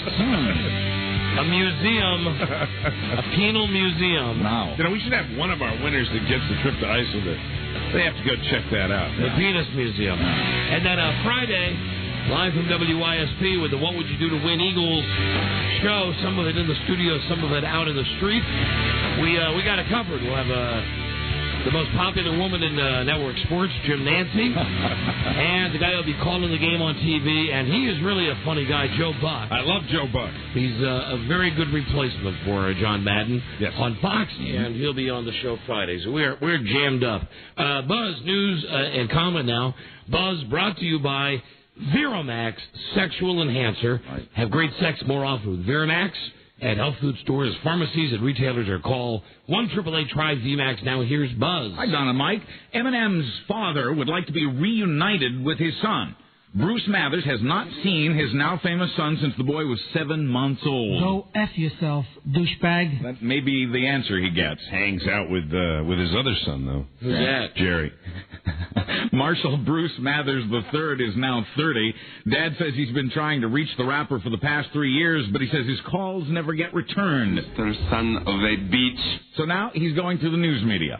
He says he knows a few details about M's childhood. He says that as a toddler, Slim Shady's favorite song was The Ugly Duckling. Eminem rapped about slitting his dad's throat in the hit My Name Is. Mm-hmm. But Father Bruce says he did not abandon the boy. He says the mother ran out and took the baby with her. I didn't see it myself, but, my kid, he's that age. Eminem is it. Mm-hmm. And he told me that on the American Music Awards the other night, I boycotted because the Osbournes were on. Right. And I heard that, to their credit, they dropped the F-bomb consistently. They did. And that ABC had like a 6-second delay. Mm-hmm. So the show was incredibly choppy. Yeah, because they were misbehaving. And what do you expect when you have the Osbournes as the host of the American Music Awards? Right. That's their whole bag. Then they're going to say the F word. So absolutely. Anyway, I asked Bart if Eminem won any awards. He said he won 4. And that one of Eminem's friends, I guess, came up on stage. And Eminem was on a cell phone. And saying to the guy, and you couldn't hear this part, right. Like, Mike, you're the guy on stage, and right. You go, all right, I'm up here. I want to speak for Marshall. I'm very excited about this. Yeah, man, I wanted to say thank you very much to me and Rob Spiewak. He wants to thank Rob Spiewak. Also, I want to say thank you very much to Mr. 40. He wants to thank Mr. 40. And also, I'd say the brothers are taking over Philadelphia. And the brothers are taking over Philadelphia. And Washington Post says, Don and Mike drive back to number 1. And Don and Mike are back at number 1, back to drive time. F you and your mother, too. Now let's talk about the game. F you and your families, too. Let's talk about the game. Peace out. Goodbye. Goodbye, Eminem. Anyway. It was like that. And that's typical. So he's on the cell phone. Some douchebag. Right. Some another white guy pretending to be black, I guess. Right. Sure. Is standing on stage. He goes, I got him on the cell. Hold on, and I'll tell him. And so everybody, I guess a lot of people boycotted that awards show, but they should be there for the Grammys. Yes. Oh, yeah, absolutely. They will be. Kmart is taking some heat for the way it's using its Joe Boxer pitchman. African-American model Vaughn Lowry, head-shaved, wearing nothing but underpants, dances crazily in the 30-second TV commercials. He dances faggily. Yeah, a history professor in Atlanta says Kmart's making Vaughn into the next Uncle Ben or Aunt Jemima. Well, hello there. Look at my underpants. I'm here to dance for y'all. Quoting the professor, to depict a black man this way, it's just coonery. Wow. It's a Joey Boxer. Hello there. Oh, dear. My name is Joseph Boxer. And I'm going to dance for you now for the Kmarts. Have you seen him dance? I have. It am funny. It's wild. It am downright funny. An author on African-American culture says, and I quote, there are elements of Samboism in it. Kmart says it has sold over $200 million in Joe Boxer merchandise since the ad started running, even though it announced yesterday the closing of more than 300 stores. Hello there. I regret to tell you that you're fired because we're going to Chapter 11. Goodbye now. What's your name? My name is Joe Boxer. Joe Boxer. There you go. Vaughn Lowry is the model's name. My name, Mike's. My real name is Vaughn Lowry. I love your seasoned salt. I'm also on the shows 24. There you go. I'm the president. So no, you're not. No, now that's stop a different guy. Hello there, Jack Ballers. God. Also taking heat for its ads, Miller Brewing, specifically the commercial you like, the Miller Lite spot called Catfight. Leave them alone. As you know. Let me say, Buzz, both spots are entertaining.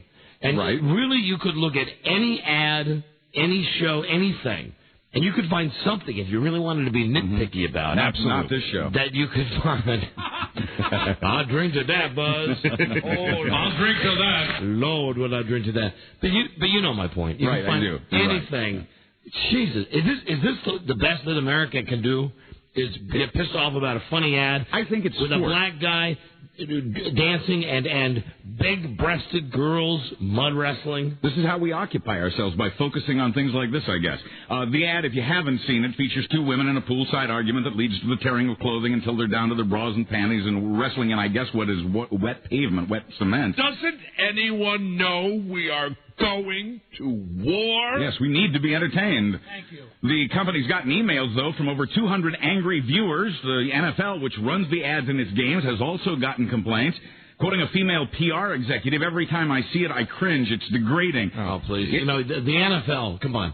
There's no way the NFL can take those ads seriously, because if you ever watch the production of an NFL game, when they're coming out of a break and they're saying, today's game brought to you by Best Buy, the logo is always on some giant teats of like a Raiderette or one of the Patriots cheerleaders. And the NFL, I read an article where the NFL boycotted an ad from Las Vegas. Yeah, we're going to talk about that next. Okay, go ahead. I'm sorry. All right, go ahead. Just to finish this up, this lady PR executive finishes by saying it leads her to believe that all men are idiots and that all they think about are girls mud wrestling. Well, yes. But because of the controversy, I guess the ad is a hit. Stuff Magazine is planning to shoot a photo layout of the women featured in the ad. Ass play. We'll look forward to. Now, about what Mike mentioned, the NFL has another commercial controversy on its hands, uncovered in part by our old friend Rudy Martzke.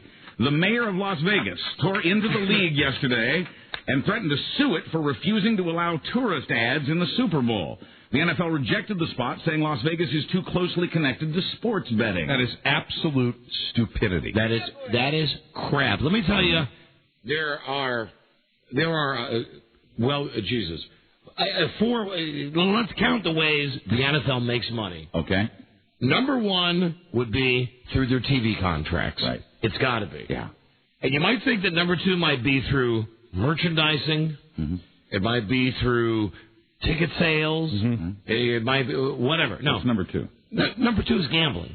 And even though the NFL is not directly making money on the gambling, the interest, and I don't mean like interest you get from a bank. Ratings interest. But the fact that, for instance, do you know already, outside our studio, hey, Robbie, bring the, is the box thing still there? Mm-hmm.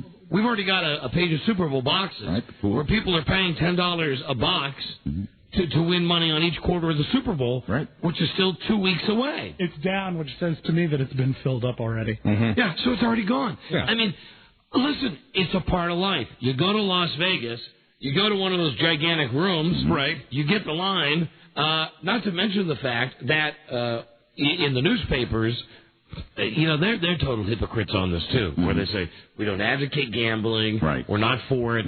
Yes, we do, though, however, print the Las Vegas line. Yeah. That's not for gambling purposes. No.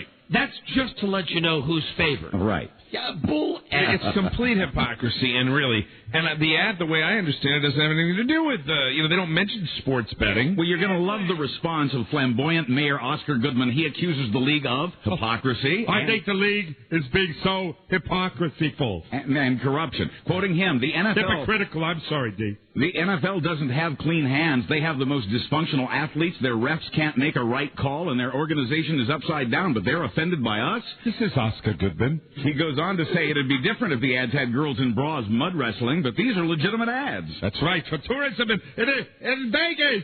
I get this way. It all runs hand in hand, and even, if you want to take it down to a real minute level, the NFL's involved in it because the NFL has NFL.com sponsored fantasy football leagues. They do. Now, they can say these are just for fun, but you know that every guy that's in a fantasy football league is playing for money. Right. You always play for money.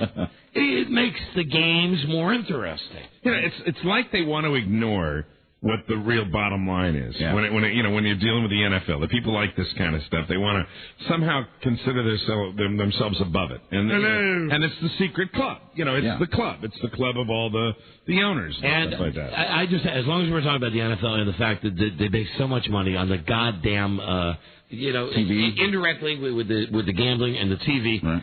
Amen to Tony Kornheiser, who wrote this column the other day in the Post. And Frida and I are Redskins season ticket holders, just like Tony Kornheiser is. But they had a waiting list when they built the new stadium. But if you were willing to pay, at the time 6 years ago, which was a lot of money, $125 a seat, you could get your tickets right now, no waiting list, to get to the new club level. All right. Well, they send us a letter, the Redskins. They send us a letter, and Tony Kornheiser wrote about this in his column. And I say, right on. They send you a letter saying, incidentally, the 10-year lease that you've got on these tickets, it's going to run out in 4 more years. And in 4 more years, the ticket that you're now paying $125 per game for is going to sell for $333 a game. Oh, my God. Because the Redskins think about you, the fans, we're offering you a release against the sticker shock. Right. You pay us this year $169 a ticket, and a little more next year, and a little more the year after that, and then instead of paying in 4 years, instead of paying $333 a ticket, you'll only have to pay $269 a ticket. Well, that seems fair. Jeez. And if you take this plan, beloved season ticket holder, you will get a free Washington Redskins seat cushion. Well, that's nice. And the greatest... You are S-ing me. No. It's a seat cushion? I'll bring you the letter that we got. Oh, my God. And a $300 seat should come with its own cushion. And Kornheiser had the best line with... When I'm being treated like this, I like to be kissed. Yeah, right. Amen. We always say, if you're going to F me, kiss me, because I like to be kissed when I'm being F. Yeah. Pretty incredible. I mean, Jesus Christ. 6 years ago, my wife and I went round and round about $125 is a lot of money. Yeah, and there are people per ticket that scrape that together to do that. And you know what you're going to have? You're going to have eventually what a lot of sports in this town already is, where you got the big corporations. They're the only ones that own the seats anymore. That's why. That's the big firms and people like that. Those are the people that'll be at the games. Well, it's almost like that now. I mean, with certain exceptions. The Joe fans completely priced out of the going to the games. That's why a lot of my friends were surprised when one of the games I said, I don't want to, it was right around Christmas time, I said, I want to go to the Houston Texans game. And they said, 3 days before Christmas, why do you want to go to a meaningless game between the Redskins and the Houston Texans? And he said, you can't love football that much. I said, yeah, no, I do. Plus, I've already spent $250 for the seat. Yeah, exactly. I don't care how bad the Redskins are. I don't care how bad the Texans are. I paid the goddamn money. I'm going to put my fat ass in the seat. And you didn't want to offer the tickets to one of your friends because that's like going F you. Yeah, right. You say, hey, I'm not going to. Incidentally, we went to the games against the Rams, the Giants, the Eagles, the Cowboys.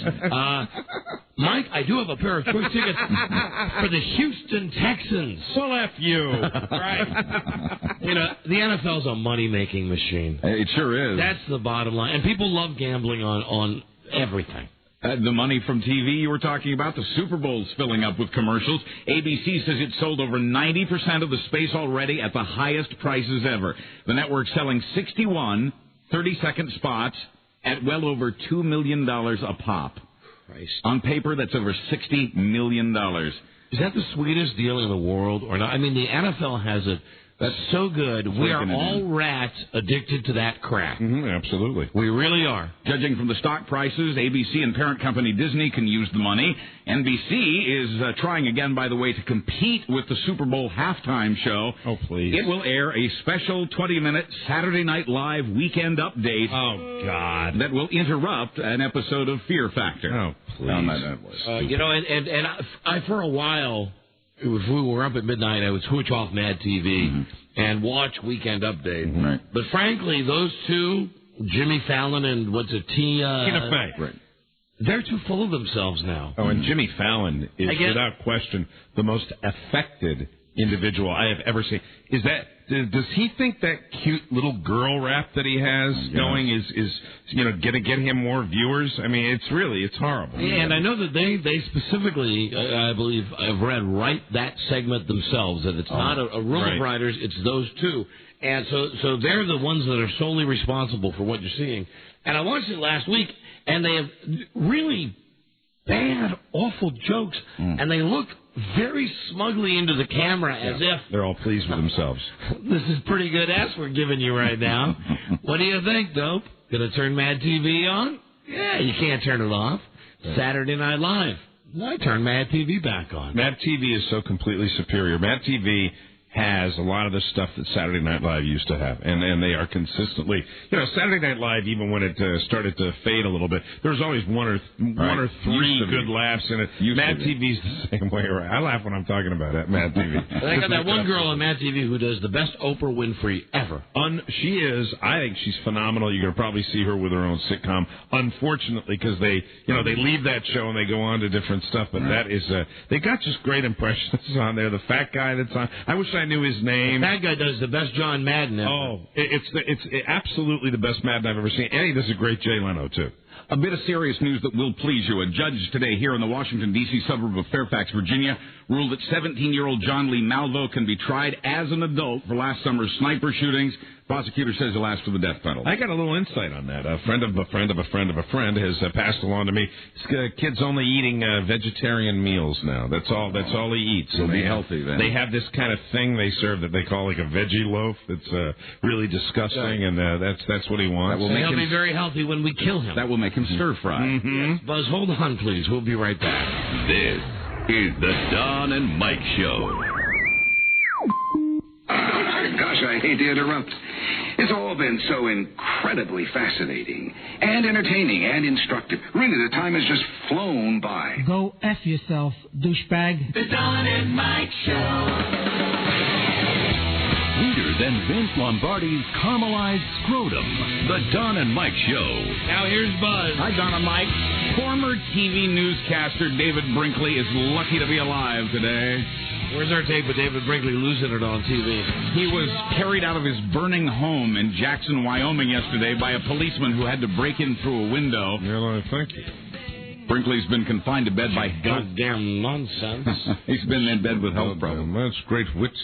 I've been carried out of my burning building. Mr. Brinkley? Yes. Well, yes, I'm not on the air. This is Peter Jennings. You are on fire. I am not on fire. You are on fire, sir. Well, I don't think I am. I don't think there's a chance that I'm on fire, and no one can prove it to me until I smell my own burning flesh.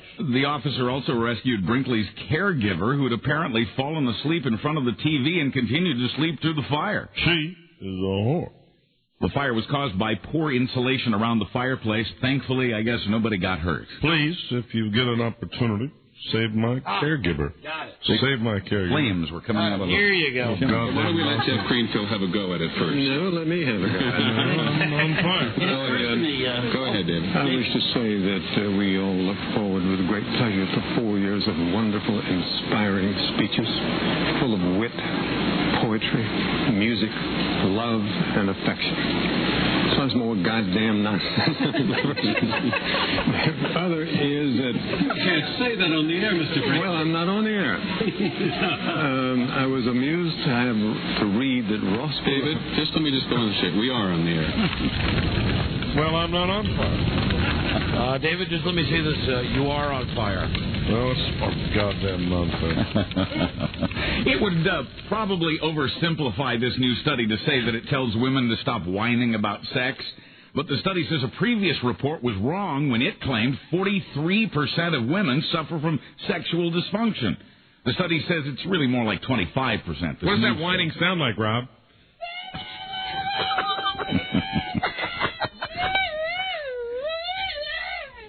The new study, the Kinsey study, says frequency of orgasm, for instance, has little to do with whether a woman's distressed about sex. Really? The report says women define satisfied more in terms of the closeness they feel to their partner. Quit your whining. There's been talk that women's sexual problems have been exaggerated to boost the profits of drug companies eager to sell pills for that. What are they whining for? Better said. You know, Rob and I are going to the winery this weekend. we'll be weekending with the Spiewak. Yes, I understand. There'll be a bit. Are you saying there'll be a bit of whining? I believe so. I believe we're going to Frida and Carrie's winery. You two will be laughing on one side of the table and on the other side. Well, what'll that sound like? Yeah. In sports. Oh, we're going to have scorn on the cob. And scorn flakes. But I don't like cream scorn. No. The San Francisco 49ers have fired head coach Steve Mariucci. Now, that is a dumb-ass move. Oh, man. And that is because Bill Walsh still thinks he's a freaking genius. I got news for you. Bill Walsh cannot have a solid BM anymore. Who's his caregiver? That's goddamn nonsense. Steve Mariucci's a hell of a coach. Well, I don't know. He's not running the team.